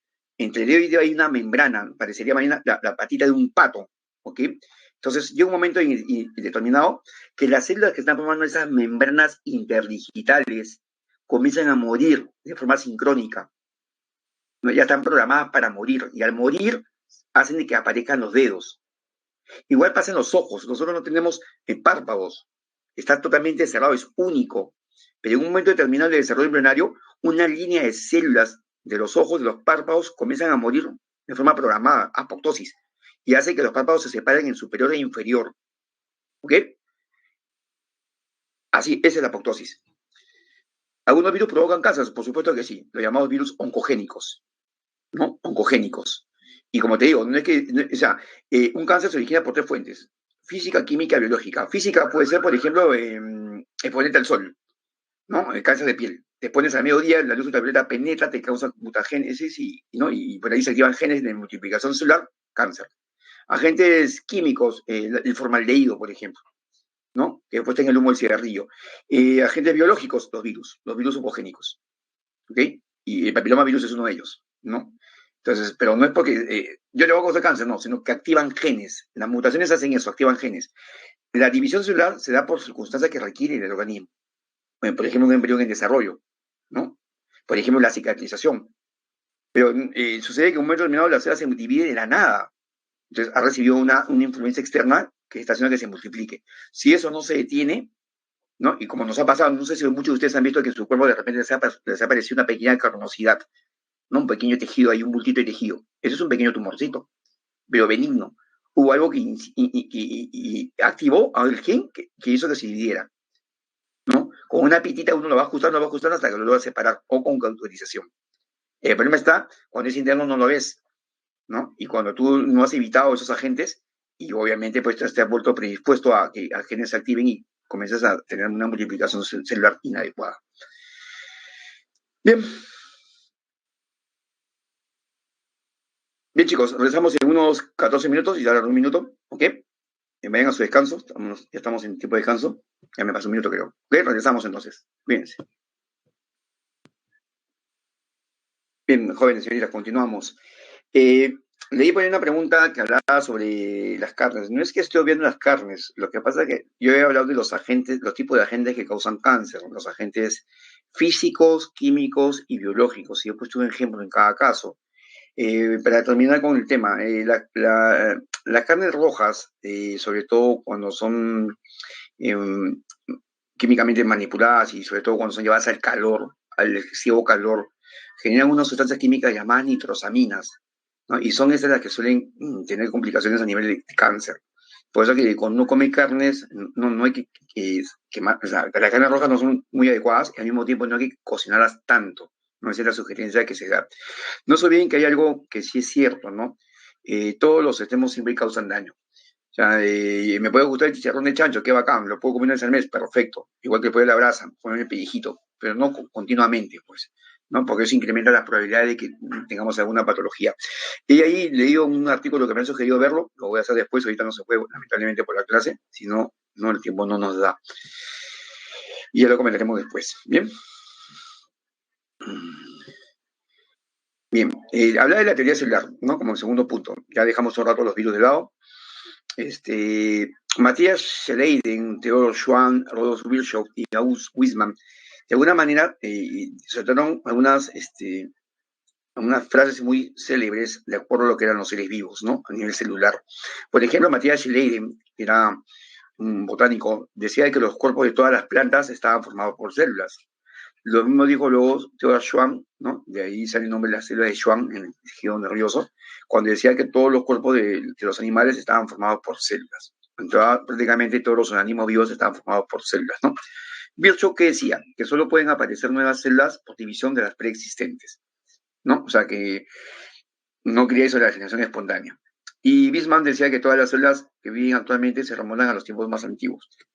En el conjunto de estas cuatro frases que establecieron ellos, se estableció lo que es la teoría celular, que en pocos resúmenes dice que todo organismo vivo está formado por células, que las células se autoconservan y que se reproducen transmitiendo información genética de una generación a la siguiente, y que toda célula se origina de una preexistente, ¿no? Y toda célula contiene inclusive un material heredable que es hoy en día el ADN. Bien, entonces cuando hablamos de célula, hablamos de dos tipos de células.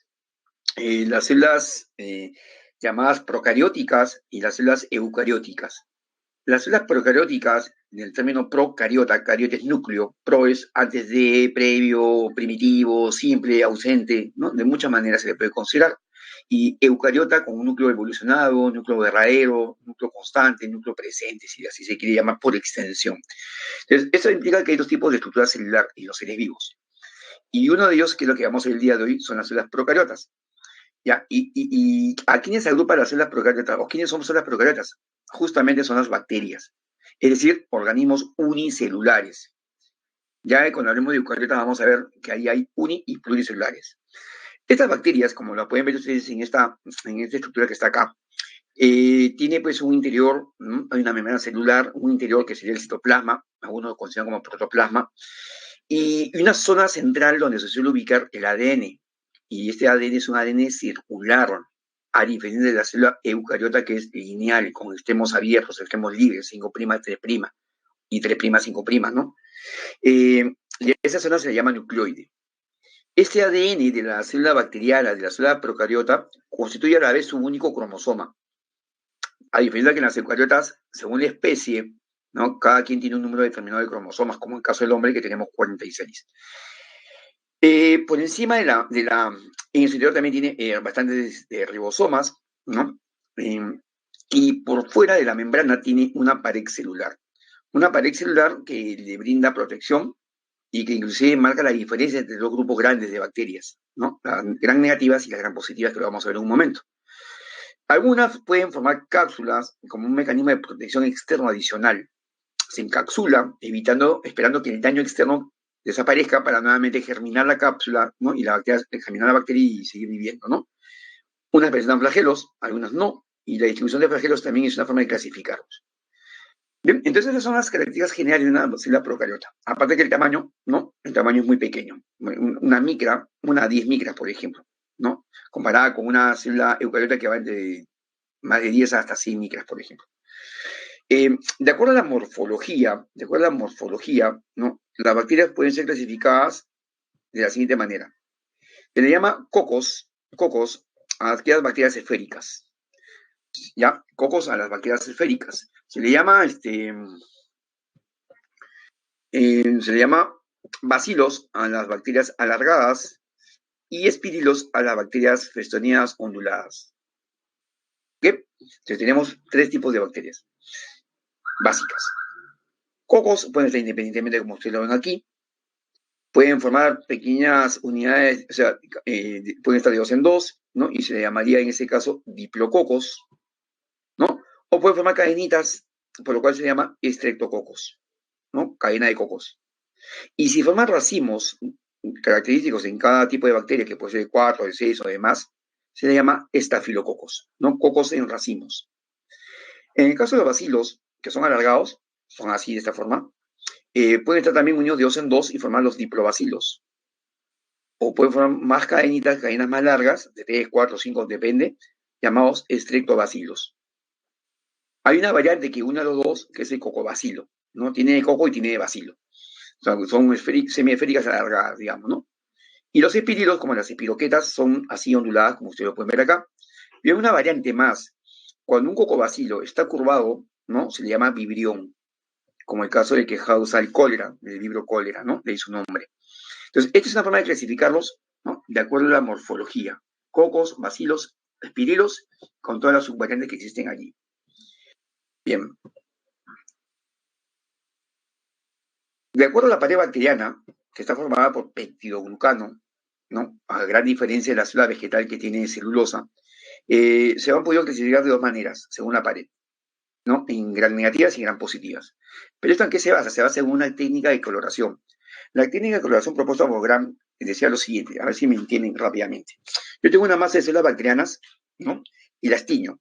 Agrego un primer colorante. El colorante que se suele usar es el llamado cristal violeta, o también se puede emplear la violeta de genciana, ¿no? Que muchos conocen, es medio violeta, así. Se baña ambos tipos de células, que no se ve, que no se sabe cómo es su pared. Ambas se tiñen de violeta. Se hace un pequeño enjuague, y en el pequeño enjuague, la bacteria que tiene la pared más delgada pierde el colorante, ¿no? Porque es más delgada, justamente pierde el colorante. La que tiene la pared más gruesa como que lo retiene y el colorante se queda en ese pequeño enjuague. Luego de ese enjuague se echa un fijador, un mordiente para que ya no se siga saliendo el colorante donde quedó atrapado, ¿no? Acuérdense que no se ve. Entonces ya una célula, la de la pared gruesa se tiñe en morado y a eso se llamará gran positiva. Luego se aplica un colorante de contraste, que es la fucsina básica, ¿no? La fucsina fenificada, es colorante más o menos rosado, grosella, ¿no? Por ahí. Obviamente que la célula que ya se tiñó de violeta, que ya se fijó el colorante violeta y que es la de pared gruesa, gran positiva, ya no se va a teñir de rosado. En cambio, la otra que está desteñida, que no se ha fijado nada porque nada había, se tiñe de rosado, ¿no? Y así ese protocolo continúa con unos cuantos pasos más que no demoran ni 10 minutos. Pónganle 15 a lo mucho. Entonces ahí nos damos cuenta que aquellas bacterias que se han teñido de morado son aquellas que tienen una pared gruesa y son las gram positivas. Y las que se han teñido de rosado son las bacterias gram negativas que tienen una pared delgada. Y aquí está la explicación. Miren, acá a la izquierda tenemos una bacteria, tenemos la definición de la pared gram negativa. Esta es la membrana plasmática, como cualquier célula, y acá está la capa delgadita de peptidoglucano, delgadísima. Y por encima de ella hay otra membrana más, ¿no? Donde están las porinas, que son proteínas de transporte, ¿no? Endomembrana o transmembrana. En cambio, la pared gram positiva, la pared gruesa, después de la membrana celular, es bien grande, bien gruesa justamente, y está formada también de peptidoglucano, como acá que era delgadita. Pero acá solamente que no tiene una membrana externa. Y lo que sí tiene más bien en su composición de este peptidoglucano es el ácido lipoteicoico y el ácido teicoico, como ustedes lo ven aquí, ¿no? Lo que le da una mejor consistencia. Entonces, es por eso que esta captura más colorante violeta y demora en perderlo y se tiñe justamente de morado. Entonces, dependiendo de la composición química de la pared celular, las bacterias también se pueden clasificar en gram positivas, aquellas de pared gruesa y que se tiñen de morado, y las gram negativas de pared delgada que se tiñen de rosado. ¿Ok? Ya va otra forma de clasificarlas. Ahora, yo también las puedo clasificar dependiendo de sus necesidades gaseosas. Por ejemplo, aquellas bacterias que viven en condiciones de presencia de oxígeno se llaman bacterias aeróbicas, pero también hay bacterias que viven en condiciones sin oxígeno, o sea, se llaman anaeróbicas. Hay aquellas que pueden vivir en ambos ambientes y son las aeróbicas facultativas, o hay aquellas bacterias que viven en mínimas cantidades de oxígeno, ¿no? Las microaerófilas, por ejemplo. También se pueden clasificar dependiendo del pH, ¿no? Bacterias ácidas, ¿no? O bacterias alcalinas, aquellas que viven en temperaturas de ambientes muy calientes, ¿no? Termoresistentes, y aquellas que no, que son las termolábiles. Entonces, hay muchas maneras de clasificarlas. Y esto es importante, ¿por qué? Porque cuando a nosotros nos ataca una enfermedad bacteriana, no es el hecho de tomar cualquier antibiótico. Cada antibiótico está hecho para cada tipo de bacteria según cómo se elaboró el antibiótico. Hay antibióticos que son para gram negativas, hay que son para gram positivas, hay antibióticos que atacan bacterias aeróbicas. Entonces, si bien es cierto, hay antibióticos de amplio espectro, tenemos que tener mucho cuidado. Por eso que es importante que el medicamento sea prescrito por un médico, que es el responsable de lo que está haciendo. No podemos dejar de llevar que mi mamá tomó, mi primo tomó, que hace tiempo yo tomé este medicamento. No, porque tú no sabes qué estás haciendo. Ahora, aparentemente sí, sientes un alivio, pero también estás matando bacterias propias que tienes en el organismo. Porque déjeme decirle como un punto aparte, de que las bacterias no son patógenas. Todas las bacterias no son patógenas. No todas las bacterias causan enfermedad. Hay un grupo que sí son patógenas, que nos causan enfermedad, ¿no? Infecciones respiratorias, tuberculosis, tétanos, eh, la sífilis, la gonorrea, la neumonía, ¿no? Por el neumococo, eh, qué sé yo, la infección de garganta, ¿no? Entonces, hay bacterias que sí causan la lepra, ¿no? Eh, pero hay bacterias que son muy importantes en el medio ambiente. Hay bacterias que son, o sea, las bacterias son parte de los descomponedores de la materia viviente, ¿no? Son las que descomponen la materia de los animales muertos, plantas muertas, las descomponen para mejorar el suelo y ahí hace la cadena trófica, tiene su importancia. Hay bacterias que capturan el nitrógeno de la atmósfera en el suelo y permiten que hayan mejores cosechas, ¿no? Son fijadoras de nitrógeno, por ejemplo. Hay bacterias que forman parte de los fluidos corporales de otros animales. Acuérdense ustedes que el hombre es el único animal que toma leche de otro animal, ¿no? Y ahí estamos siguiendo las bacterias. Las bacterias en acción en la industria cosmética, por ejemplo, además de yogur, queso, ¿no? Las bacterias en la industria cosmética es importante porque, por ejemplo, hay una bacteria que se llama Clostridium botulinum, que es del mismo género del Clostridium tetanis, que causa el tétanos, ¿no? Y ese Clostridium botulinum tiene una toxina que causa parálisis muscular. Entonces, los científicos descubrieron que al causar parálisis muscular y por la cantidad que tiene, no se puede manipular y controlar. Y de ahí salió el famoso Botox, ¿no? El Botox es eso, es una toxina bacteriana que uno se le inyecta en cierta parte del cuerpo. En esa parte del cuerpo te causa la parálisis del músculo. Al paralizarse el músculo se estira y estira tu piel y te elimina las arrugas, ¿no? Y lo que ya sucede es que hay mucha gente que abusa de esto y como va a bajar el precio, se pone en varias partes de la cara se ve más hinchada, más estirada, y al último no se sabe si se están riendo o están llorando, ¿no? Porque ya no tienen ni siquiera expresión, ¿no? Y ese tratamiento también dura poco tiempo, ¿no? Y ya uno se genera dependencia, y tampoco es bueno estar inyectando toxina a cada momento. Pero sin embargo, imagínense, qué importante para ciertos momentos en lo que es la estética, ¿no?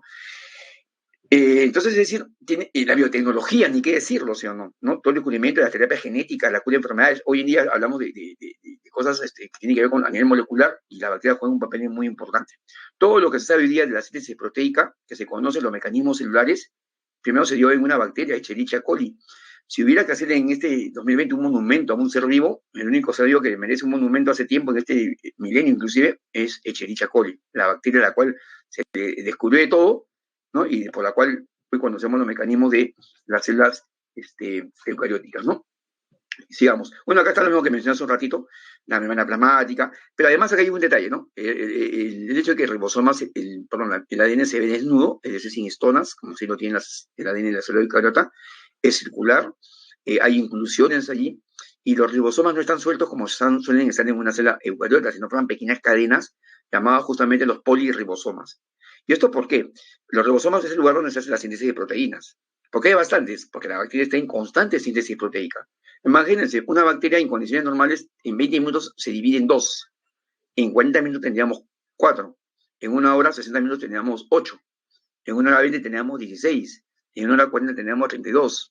En 2 horas teníamos 64. Y de acá a mañana teníamos miles y miles de bacterias. Entonces hay que estar formando a cada rato membranas y componentes internos. Entonces está en constante síntesis de proteínas, ¿no? El mesosoma es una proyección de la membrana interna de la bacteria que se decía en un principio que sería de sostén porque se unía al ADN bacteriano, pero también tiene que ver con la respiración celular. ¿Ok? Tiene que ver con la respiración celular. ¿Bien? Y obviamente en el citoplasma, pues, al igual que cualquier célula, hay agua, hay proteínas, hay glúcidos, lípidos, iones, ¿no? Y lo que ya les mencioné. Otra forma de clasificarlos también es de acuerdo justamente a la presencia de los flagelos. Hay bacterias que no tienen flagelos, es verdad, se llaman átricas. Trico viene de pelo, flagelo. Las monotricas tienen uno solo. Las lofotricas tienen unos cuantos en un extremo de la bacteria. Las anfitricas lo tienen a dos extremos, en ambos polos. Y las peritricas lo tienen en toda la periferia, ¿no? Acá, por ejemplo, veo una bacteria con su flagelo, pero a la vez tiene pequeñas fimbrias, ¿no? Fimbrias o pelos, entre los cuales hay uno importante que va a implicar cuando hay un mecanismo de transferencia genética, que no es reproducción, ¿ya?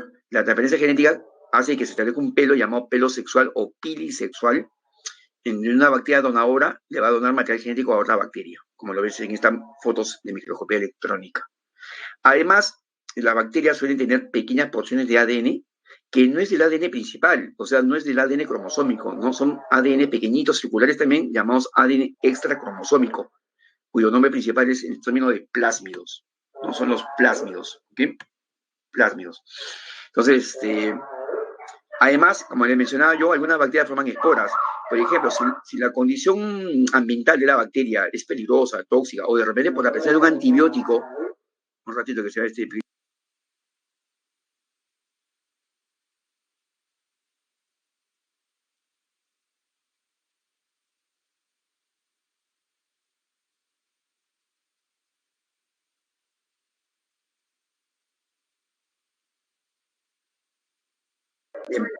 Las bacterias suelen formar esporas cuando se encuentran en un medio ambiente hostil. Por ejemplo, hay bacterias que pueden estar causando una enfermedad en nosotros, tomamos el antibiótico y inmediatamente se encapsulan, ¿ya? Se encapsulan esperando de que la condición del antibiótico cese, ¿no? Y así nuevamente luego germina, ¿no? Entonces, esas quiere decir que son bacterias más resistentes, ¿se dan cuenta? Como suele pasar con ciertas situaciones a nivel de la garganta. Eh, Hay bacterias que tienen tilacoides y las cianobacterias, justamente. Las cianobacterias es un grupo de bacterias que hacen fotosíntesis, ¿no? Y por lo cual tienen las granas, que son un conjunto de tilacoides, y donde se lleva a cabo, y tienen las enzimas necesarias para llevar a cabo la fotosíntesis. Eso es cierto. No solamente ese grupo llamado cianobacterias. Eh,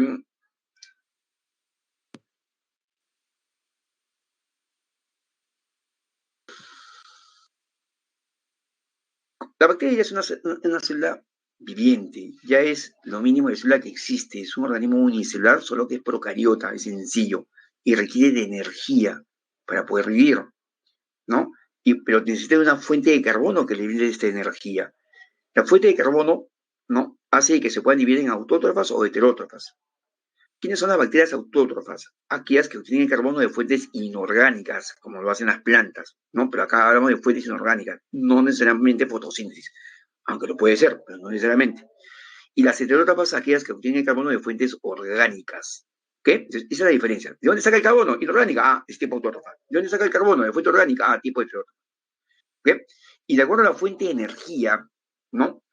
Si lo obtiene usando compuestos químicos, se llaman quimiotótrofas, y si lo obtienen de energía radiante, como puede ser, digamos, del sol, son fotótrofas. ¿Ok? La fuente de energía, no la fuente de carbono. ¿Ok? Y los que obtienen de compuestos químicos también depende justamente si son químicos de origen inorgánico, ¿no? O sea, autótrofas, se le llama quimiolitótrofos. Y si el compuesto químico es orgánico, se le llamará quimioorganotróficos o heterótrofos. ¿Ok? Entonces, este dependiendo es lo que es la fuente de carbono, que es una cosa, ¿no? Y esta es la fuente de energía. Bien.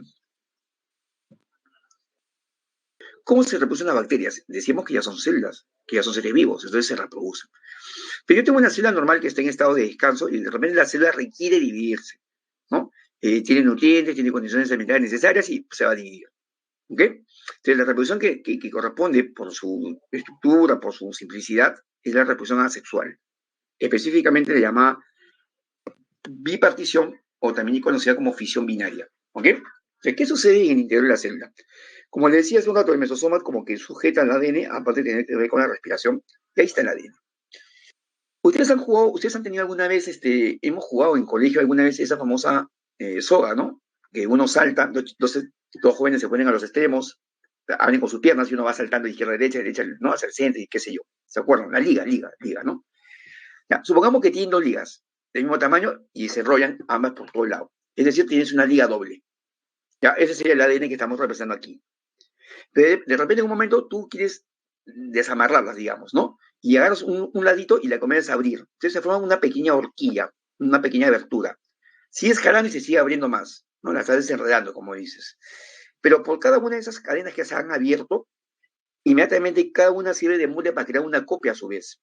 Entonces, en ese sector de esa horquilla, en lugar de tener dos ligas abiertas, se van a formar dos por un lado y dos por otro lado, cuatro, ¿no? Y sigues abriendo y sigues jalando y se sigue abriendo y sigue creciendo la nueva cadena. Eso es lo mismo que sucede con el ADN. De la manera que en un momento cuando se haga totalmente y se separen, tú vas a tener dos. Pero aquí, ¿qué sucede? Que aparece un nuevo mesosoma, una nueva proyección de la membrana interna, y cada uno va a tapar al ADN. Uno tendrá el ADN original y uno tapará el nuevo ADN. Y estos mesosomas como que se desplazan un poco y arrastran a los ADNs hacia los extremos, hacia los polos de la célula. Porque ya hay dos ADNs.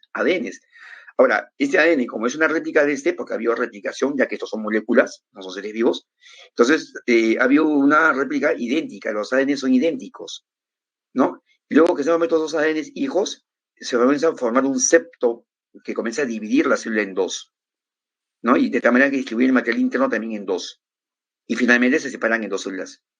Y ya tenemos dos bacterias. Entonces la célula se bipartió, ¿no? Hubo una fisión binaria, más o menos 20 minutos de duración.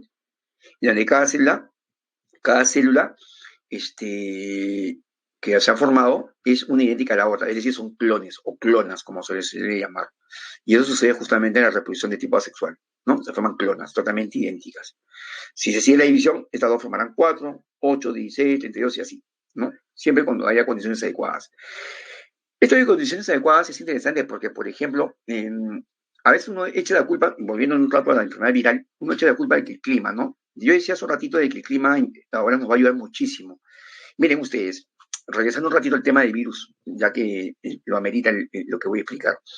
¿Creen ustedes que es bueno de que se liberen las playas y que la gente pueda ir este fin de semana a las playas con lo que estamos viviendo? ¿Sí o no? ¿Y por qué?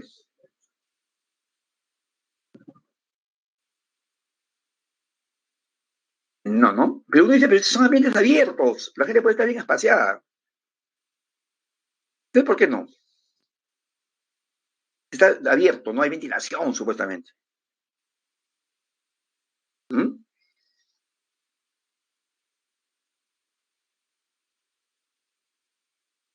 Les comento bien, vamos a analizarlo poco a poco. Miren, a ver, cuando comenzó esto en el Perú, quincena, tercera semana de marzo, se nos encerraron, y fue una medida rápida, quizás lo que se demoró fue cerrar el aeropuerto, ¿no?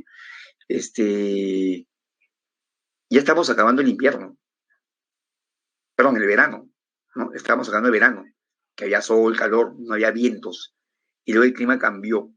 Y eso no fue bueno para nosotros, porque eso hizo de que con el viento se concentran los microbios de todo tipo, virus, bacterias, todo, y la gente los inhala. Entonces al principio mucha gente no usaba la mascarilla y salía a caminar como si nada, inhalando grandes concentraciones de bichos de todo tipo. Y ahí es donde se enfermaron. Hoy estamos en una pequeña ventaja. ¿Cuál es la ventaja? Que estamos comenzando el verano aquí en el Perú. En Europa no es igual, pues. Estamos comenzando el verano. Eso implica que no hay mucho viento. Entonces el virus no se va a diseminar tan rápido, ¿no? Como hubiese pasado en meses atrás. Sí. Pero también viene otra desventaja, que en ese momento cuando comenzamos la mascarilla, llámese quizá la última semana de marzo y hasta que la gente entendió en abril, ¿no? Ya no había mucho calor. Hoy estamos comenzando el calor recién. La mascarilla incomoda bastante. Entonces, si uno va a la playa, ¿creen ustedes que la gente no se va a sacar las mascarillas? Mira, nadie lo ha dicho esto en televisión, te lo estoy diciendo yo, pero estamos pensando todos juntos. Te va a incomodar, te la vas a sacar. La gente va a querer hablar, así estés en familia, beber líquidos, agua, porque vas a tener sed porque te deshidratas, quizá comer, ¿no?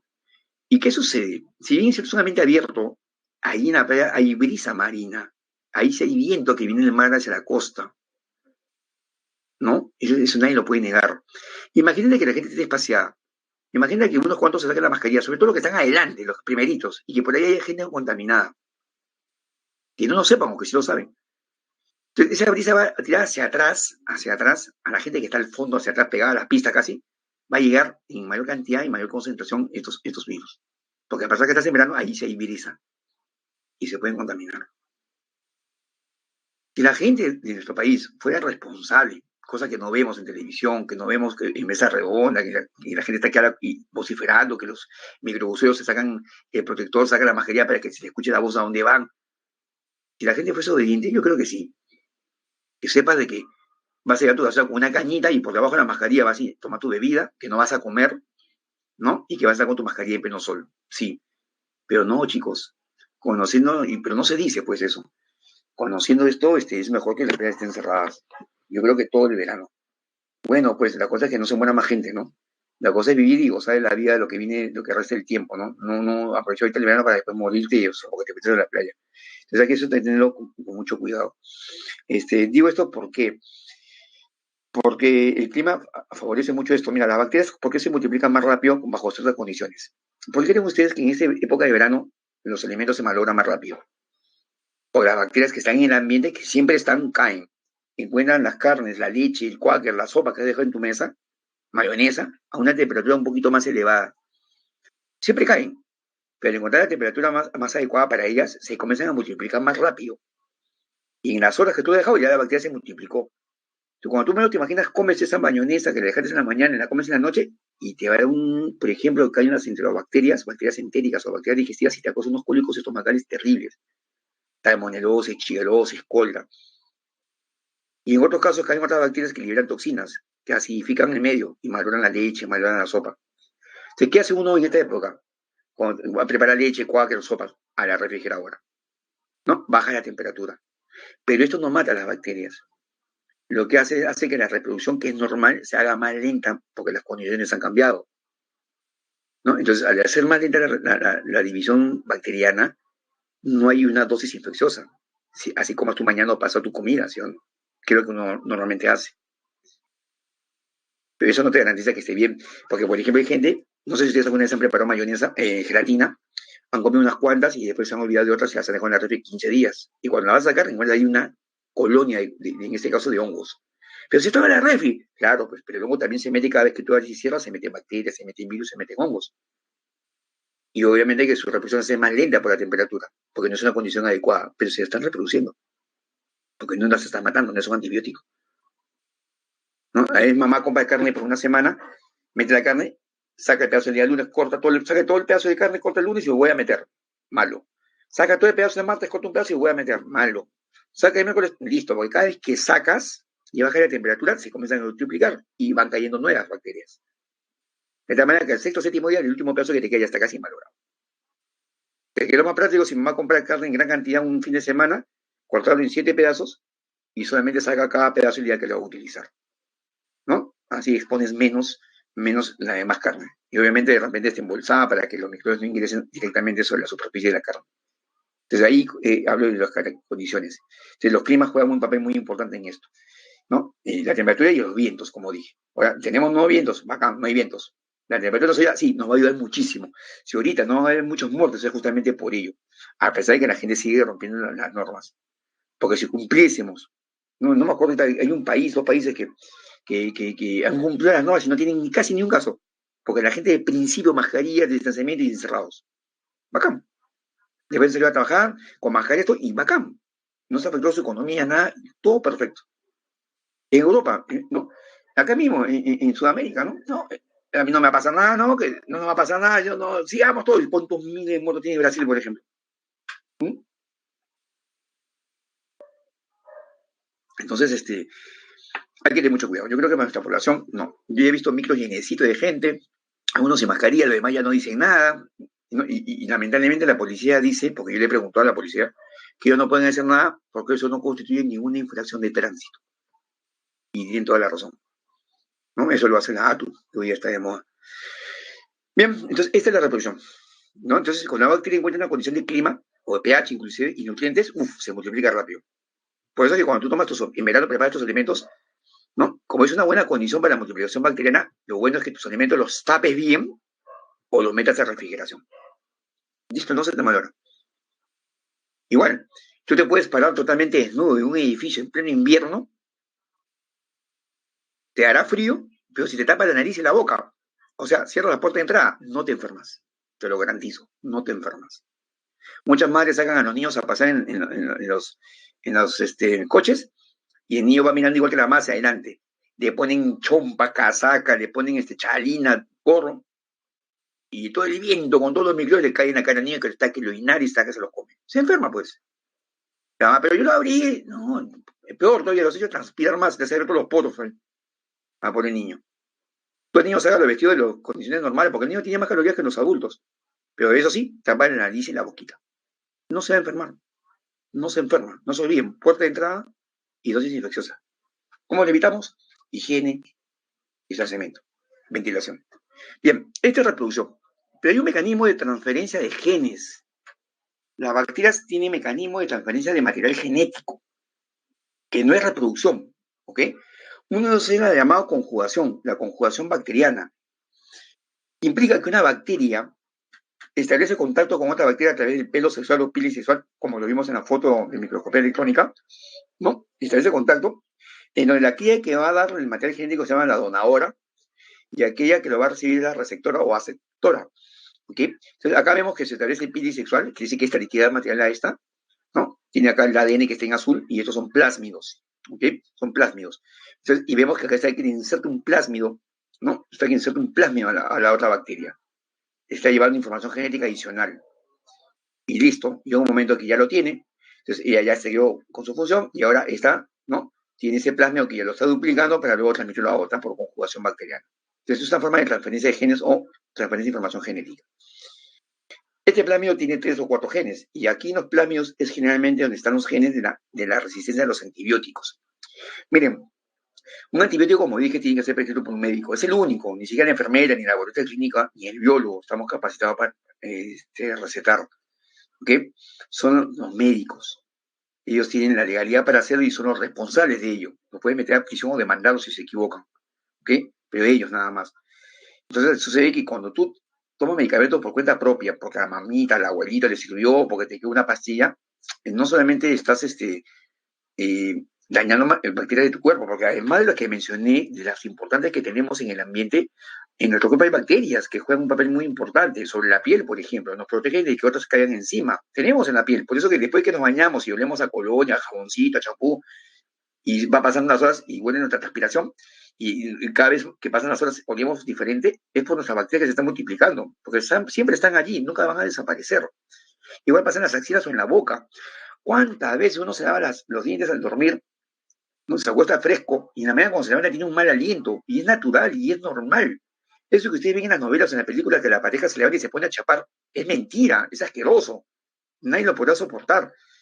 ¿Y qué pasa? Sí, sí pasa, pero claro, y tú ves que cada pareja tiene su mesita de noche, un refresco, un agua, y se levantan, ponen a ver televisión, van tomando su agüita, su jarabe, y se van tragando esas bacterias y llega un momento que no tienen saliendo y normal, ahí sí, pues, o te levantas y te das tu cepillado, ¿no? ¿Y esto por qué?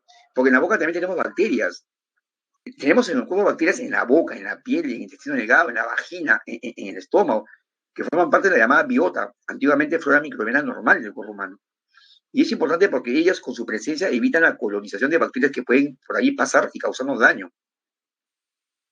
Entonces, si uno toma un antibiótico inadecuado, elimina parte de esa flora del organismo. Y la flora no solamente está formada por bacterias. Por ejemplo, en la vagina de la mujer hay no solamente bacterias, sino también cándida, que es un hongo, una levadura, un hongo unicelular. Y está allí. Pero ¿qué pasa en estas épocas de verano? Hay mayor transpiración. Y si la mujer tiene la mala costumbre de rasurarse el vello púbico, que es un colchón de aire entre la cruz y el cuerpo, hay más humedad. Y si esa mujer se pone en verano toallitas diarias, genera mayor humedad. Y si esa mujer, además de todo esto, se pone un pantalón contra pegadito y no va a usar faldas, porque siempre la mujer usa faldas por la feminidad, entonces va a generar una mayor cantidad de humedad. ¿Y saben qué pasa? Sucede de que al haber mayor humedad, la levadura se multiplica más de lo normal, rompe el equilibrio que tenía allí y causa enfermedad. La candidiasis vaginal. Esta es la época o sea, los medicamentos, yo trabajo en un laboratorio, los medicamentos cambian su producción dependiendo de las fechas, de las climas. Y este es el momento de noviembre y diciembre, la multiplicación de venta de los antifúngicos, los antimicóticos, todos los azoles, clotrimazol, fluconazol, astemizol, metronidazol.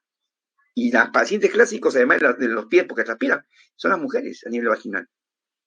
Entonces, cada cosa en el cuerpo está hecho por una razón. Lo que pasa es que uno quiere cambiarlo por moda. Entonces, uno rompe los equilibrios, ¿no? Entonces, cuando uno se automedica, lo hace mal. Porque el médico te dice 5 días o 7 días o 15 días cada 6 horas o cada 8 horas o cada 12 horas. Y uno, ay, me olvidé, lo tomo después. Y así pasan las horas y pasan las horas y después, cuando tú lo tomas, lo que haces con la bacteria no es matarla, es avisar de que la quieres matar. La bacteria genera cambios, mutaciones y ¡pum! Listo, genera resistencia. Tomas el medicamento y ya la bacteria no le hace nada. Tú dices, pero profe, me dio algo. No, no, pero no la mató, pues, no la mató. La bacteria se recupera y se comienza a multiplicar. Y como ya incorporó un gen de un mutante que le va a dar la resistencia de repente al antibiótico que has tomado, después se lo transfiere a otras bacterias como este mecanismo que hemos visto. Y listo, está creando población de bacterias que ya no van a morir con ese antibiótico. Entonces, cuando tienes una segunda infección nuevamente y tomas antibióticos, no te hace absolutamente nada. Mira, yo sí te puedo decir, así, clásicamente, de medicamentos típicos y que sí funcionan. Por ejemplo, para una infección dental, infección de dientes, esa infección que te duele y que se te hincha, aparte del analgésico, del antiinflamatorio, que son paliativos, calmantes nada más, es la megacilina oral. La megacilina oral es el único antibiótico de ese nivel. Listo. Para infección de garganta, si no es viral y ya es bacteriana, ¿no? Ya no puedes toser, tiene flema y todo demás, es la amoxicilina. ¿Ok? Para el estómago, diarreas estomacales es trinsulfa, o sea, la timetroprima más el sulfametoxazol. Nombres químicos te estoy dando, ¿no? Porque tienen nombres comerciales. Ya, llámale Sectrin, Bactrin. Más no te puedo decir. Que hay generales, sí hay generales, las ampicilinas, las penicilinas, pero hay que tener cuidado con las alergias. Pero uno tiene que saber en qué momento y en qué dosis hay que tomarla. Ahora, no siempre tampoco debe depender de medicamentos, siempre debe dejar que el organismo se defienda solo. Es lo ideal. No, yo soy uno de usar pocos medicamentos. Pero cuando veo que ya la cosa es complicada, ahí sí, y con la dosis que corresponde, ¿no? Y obviamente llamando a un amigo médico, explicándole todo para que sea una prescripción. Porque cuando generamos resistencia, simplemente perdemos, pues. Miren, ¿cuántas personas se curaron con la amoxicilina? La tomaron mal en diferentes momentos, menos días porque se sentían bien, chau, que ya no servía. Entonces, los laboratoristas, obviamente, los laboratorios clínicos médicos, perdón, sacaron unos medicamentos más potentes y apareció la acitromicina, ¿no? Que hoy estuvo de moda con esto del COVID, la acitromicina. La acitromicina era una pastilla que venía en una caja de 3 pastillas, una presentación de 3 pastillas, 3 dosis, una diaria, 3, suficiente, así de potente era, ¿no? Para la infección de garganta. A la primera te curaba, te venían las 3, pero eran caras, pues. Costaba cada pastilla cerca de 29 soles y te la vendían las 3. Pero como los laboratorios veían que no se vendía, las boticas veían que no se vendía, dijeron, ya, le podemos vender una. Y la misma gente, no véndame una, por favor, mañana compro la otra. La farmacia cuando tiene plata, tome una. La gente tomaba una pastilla, al día siguiente se sentía bien, ya no tomaba la segunda porque decía ni tonta que fuese. Hoy la citromicina que costaba casi 30 soles, 10 dólares, hoy la citromicina te cuesta un sol, 50 centavos. Y ya hay gente que ni le hace efecto, porque ya adquirió resistencia a las bacterias. Y así. ¿no? Por eso la automedicación no es buena. Y justamente en estos plásmidos es donde vienen esos genes de resistencia. Otro mecanismo de transferencia de genes es la transducción. Aquí es bacteria-bacteria. En la traducción es virus-bacteria, ¿no? Cuando el virus se incorpora el fago, como hemos visto en un ciclo, además de multiplicarse y de irse, ¿no? En otro caso hace que el ADN de ese fago, al ingresar, se una o bien al ADN, al cromosoma de la bacteria, o bien como plásmido, ¿no? Y la bacteria ya lo tiene para siempre. ¿Sí? Y la bacteria ya lo tiene finalmente para siempre. Entonces ya le incorporó material genético. ¿De dónde vino ese material genético? De un fago. ¿Cómo se llama ese mecanismo? Que viene de un fago, material genético, transducción. ¿Ok? Y hay un tercero más, que es la transformación. Cuando el material genético que ingresa una bacteria y también o se une al ADN de la bacteria o se une formando plásmidos, puede venir de pedazos digamos, ADN pequeños que han quedado ahí, probablemente de la muerte de otras bacterias, probablemente de otro organismo, y se ha introducido, ¿no? Y al introducirse, altera el ADN original. Entonces hay tres mecanismos de transferencia de genes: la conjugación bacteria a bacteria, la transducción de virus a bacteria y la transformación de pedazos de ADN, probablemente de otras bacterias que incorporan, ¿no? Se incorporan nuevamente a nuevas células. ¿Sí? ¿Se entendió, chicos? Por favor, se entendió claramente lo que es reproducción y lo que es el mecanismo de transferencia genética, ¿no? Les queda claro, ¿no?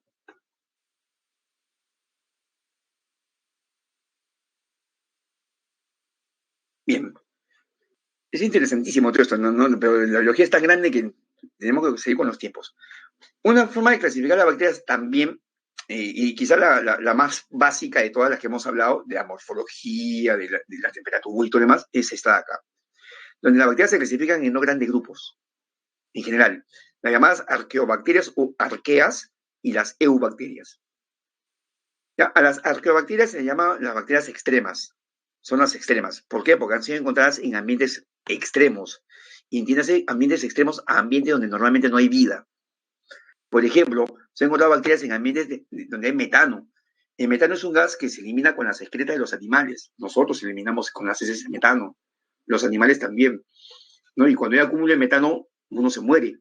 Han habido casos de accidentes y siempre al año sucede uno, este año no lo he escuchado, donde, por ejemplo, personal de Serenado está limpiando los famosos silos de algunas poblaciones, ¿no? Que es lugares huecos donde la gente deposita sus excretas, y se han caído con el pequeño tractorcito se han caído, el amigo ha saltado a rescatarlos, han estado flotando en todas las heces y ambos inmediatamente están muertos.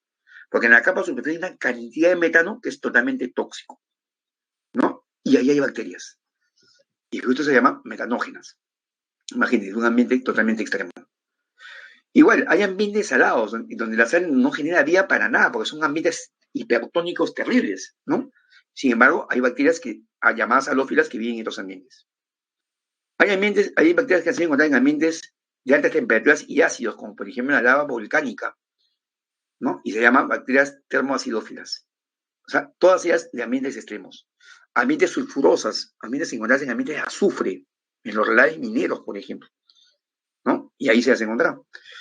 Y bueno, son las extremas, como les digo, ¿no? Las bacterias extremas, un gran grupo de bacterias primitivas todavía. Menos mal que ninguna de estas son patógenas. Menos mal. No se imaginan cómo se les podría combatir, ¿no? En cambio, todas las demás bacterias son las eubacterias. Todas las demás. ¿No? Donde podemos clasificar las gram positivas, las gram negativas, como les hemos mencionado. Están las llamadas verdes purpúreas, están las espiroquetas, ¿no? Es una variante de forma de espirilos, las cianobacterias, que por ahí un compañero preguntó, que son las que tienen la capacidad de hacer fotosíntesis, las riquezas, clamidas y micoplasmas, ¿no? Variantes en sí de bacterias. Eh, y por último, hoy en día se ha dado un capítulo nuevo, ¿no? Este capítulo en la pre se ha incluido recién del año pasado, si no me equivoco, que tiene que ver con la bioremediación. El ambiente en el cual vivimos, el biotopo de nuestros ecosistemas, es dañado muchas veces de manera accidental o no, o por acción del hombre, que sería antropogénico, ¿no? Causando daño muy severo. Se puede romper una tubería de petróleo, ¿no? Y contaminar el mar o la tierra, en la selva, por ejemplo, en la acción de las minerías, ¿no? Donde mira mucho azufre a la tierra y que le luego a la comunidad, mata a la vegetación, a los animales que se alimentaban de ella, a la misma población. Hay contaminación de todo tipo. ¿no? Contaminación de todo tipo. Entonces, la bioremediación busca disminuir esta contaminación, quizás no prevenirla, sino ya combatirla más bien, porque a veces son, como le digo, se dan por accidentes, o se da pues por cuestiones de corrupción, ¿no? O sea, si yo voy a una minera y le pongo las pautas y a la primera que me hace no respeta, yo la voto, yo multo y le quito todo, ¿sí o no? Y a veces hay coimas, pues, que se dan. Y se siguen habiendo relaves mineros por ahí, hemos visto de forma clandestina. La minería ilegal también no contamina el suelo, porque mucho el narcotráfico contaminan con el azufre que se utiliza, todo esto, mucha parte de la tierra, ¿no? El biotopo. Entonces, se ha buscado la manera de cómo a través de organismos vivos se puede remediar esta contaminación. Y eso se llama bioremediación, ¿no? Una de las más aplicables que se está haciendo hoy en día es la degradación enzimática. Es decir, a través de enzimas, ¿no? Se comienza a degradar, por ejemplo, los hidrocarburos que se originan con el derrame petrolero. El problema del derrame petrolero, que no se mezcla con el agua, cuando cae al mar, forma una capa que por densidad está flotando, ¿sí o no? En primer lugar, evita que los rayos solares pasen. Al no pasar los rayos solares, la vegetación que está bajo el suelo no hace fotosíntesis y se muere. Ahí viene una contaminación orgánica, ¿no? Como a veces vemos en la selva, ¿no? Que genera un mar de otro color. Y eso es peligroso para las especies que viven allí. Muchas aves que se alimentan de peces caen, se meten allí para buscar el pez y de repente al caerse el petróleo en sus alas, en sus plumas, se pega tanto de que el animal ya no puede alzar las alas, no puede volar. Está flotando pero no la muerte, como hemos visto en muchas fotografías. Y basta que una especie sea alterada en un ecosistema y toda la cadena trófica se altera. Y de todas maneras siempre va a perjudicar al hombre. Eso es lo que el hombre no entiende cuando no tiene ningún sector claro de biología, ¿no? Entonces, ¿qué se hace? Se buscan enzimas que son obtenidas de algunos organismos, como inclusive las nuevas bacterias, que de repente tienen la capacidad de degradar el hidrocarburo, el petróleo, ¿no? Degradarlo de tal manera que las nuevas moléculas que se originan por degradación o catabolismo ya no causen el daño que causan, ¿no? Y pueda fácilmente eh, ser eliminada del entorno donde cayeron. Pero cuesta. Otro mecanismo es la remediación microbiana, donde se usa directamente a las bacterias, ¿no? Hay bacterias sulfurosas que se alimentan del azufre y lo eliminan. Entonces, en ambientes donde hay azufre, por ejemplo, contaminación minera, relaves mineros, estas bacterias son depositadas allí y están comenzando a degradar, ¿no? A utilizar el azufre y evitar el daño posterior al suelo, ¿no? Y a los ambientes acuáticos que llegan con esta contaminación. Y uno que se maneja últimamente es la fitorremediación. Este proceso, ¿no? Donde se usan plantas para eliminar la contaminación, ¿no? Ya hay algunas plantas, como los que se ven en los pantanos de villa, por ejemplo, que utilizados en otros lugares se siembra a propósito para justamente evitar la contaminación de las aguas, ¿no? Pero es más barato, más sencillo, ¿no? Pero está todavía en estudio, está en plena aplicación. Esto ya se está haciendo, solo que resulta un poco más caro, ¿no? Yo creo que es muy más importante de buscar la manera de disminuir la contaminación. Yo creo que teníamos que tener más cultura, ¿no? En el hecho de que la gente debe respetar las leyes y tiene que haber una supervisión por parte del Estado, ¿no? De aquellos lugares o de aquellos sitios donde la gente o las fábricas contaminan, simplemente sean cerradas de inmediato, ¿no? Multadas para que se usanen el daño, multadas económicamente para que se vayan de acá y que se vayan efectivamente. Con una buena sanción, sin corrupción, yo creo que evitaríamos todo esto. Y donde hay minería ilegal, igual, ¿no? La policía, los organismos involucrados deberían estar allí evitando que esto se siga dando. Porque una cosa es la minería ilegal y otra cosa es la minería informal. No, el informal es el que no tiene las herramientas necesarias para hacerlo, lo hace de forma artesanal, pero lo ilegal es lo que lo hace fuera de la ley, ¿no? Y eso contiene contaminación. Yo estuve en la selva, por ejemplo, hace un año y vi claramente que en ciertos lugares una de las formas de pescar es tirando explosivos. Lanzan el explosivo al río y explota y los peces salen flotando. Ahí hay pólvora. Y ellos no se dan cuenta que están contaminando de esa manera también el río. ¿No? Claro, en un segundo tienen peces, pero ahí, pescados, pero ahí, la contaminación qué, ¿no? Entonces, ¿eso es ilegal o es informal? Y eso es ilegal, ¿no? Y dentro de la informalidad también es ilegal. Entonces, ¿para qué buscar cómo solucionar los problemas si se pueden evitar los problemas? ¿No? Que eso sirva de ejemplo para que nosotros podamos tener otro tipo de manejo en estas situaciones. Bien, tenemos unos 5 minutos para responder las últimas preguntas. Espero que les haya quedado todo claro el tema de hoy, ¿no? Es muy interesante todo esto y yo creo que les va a abrir un poco más el panorama acerca de lo que ustedes ya tenían, y va a aclarar algunas cosas y leyendo, repasando, van a tener una mejor idea de lo que pasa en nuestro alrededor. No, las bacterias no son malas, están allí y uno le brinda condiciones. Es como una vez escuché, ¿no? En una reunión de amigos, parejas, uno se quejaba, una chica se quejaba de que en su casa habían pericotes, la otra decía que en su casa habían arañas, y le echaban la culpa a sus parejas, ¿no? Entonces uno dijo, oye, ¿qué habla el biólogo? Pues, ¿qué opinas, no? Yo dije, las cucarachas aparecen, al igual que las hormigas, al igual que los ratones, al igual que las arañas, por suciedad, porque encuentran restos bajo la cocina, bajo la mesa, bajo azúcar, dulces restos, o sea, por una mala higiene, punto. Y todas se quedaron quedaditas, ¿no? Todas se quedaron quedaditas. Entonces, hay que tener mucho en cuenta eso, ¿ok? De que la higiene es muy importante en nuestra vida. Podemos convivir todos los días, pero hay que tener muchísimo cuidado con lo que es la contaminación. Bien, bien, las claves, tiene razón. Ok, vamos a buscarlas, las voy a publicar acá, ¿no? A ver, un segundito, creo que están aquí.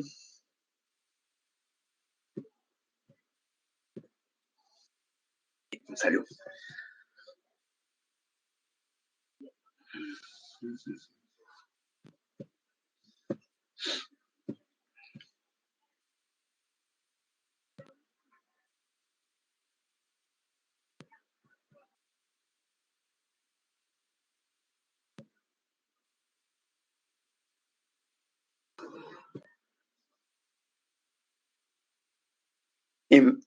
Ahí le pongo.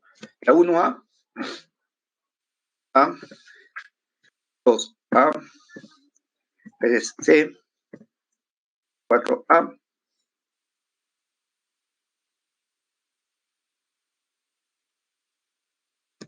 5B. ¿Ok? Ahí, 5B, la primera 5. ¿Ok? La 6A, la 7B, la 8,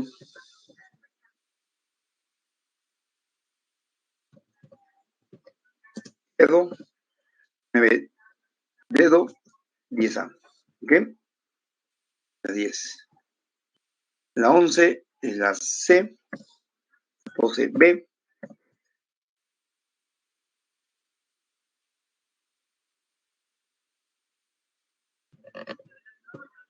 13D, 14B y la 15, la D.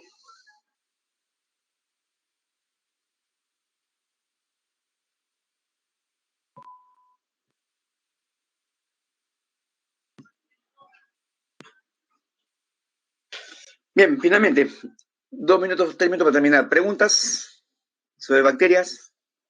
Las que quieran hacerlas una vez, antes que el tiempo nos gane.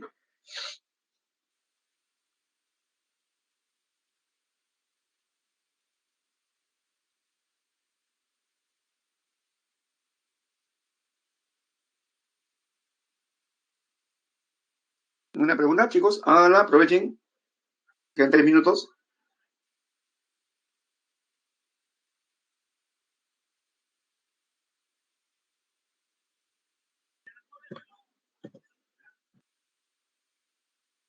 Mira, el pectidoglucano.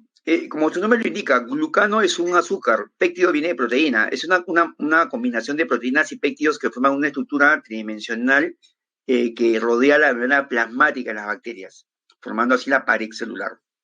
¿Ok? ¿Alguien más? ¿Alguna duda?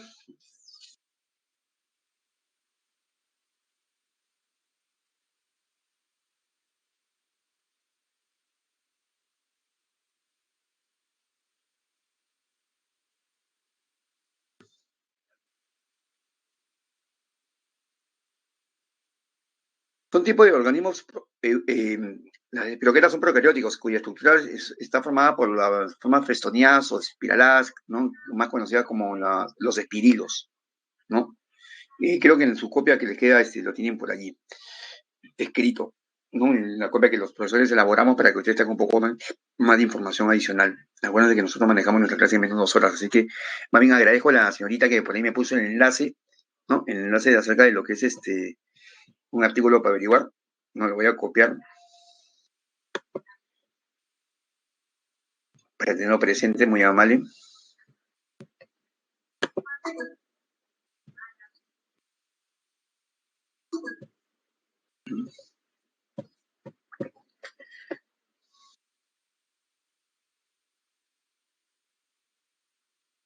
Mira, las bacterias lácticas son bacterias que se encuentran en la leche, ¿ok? En primer lugar, bacterias lácticas.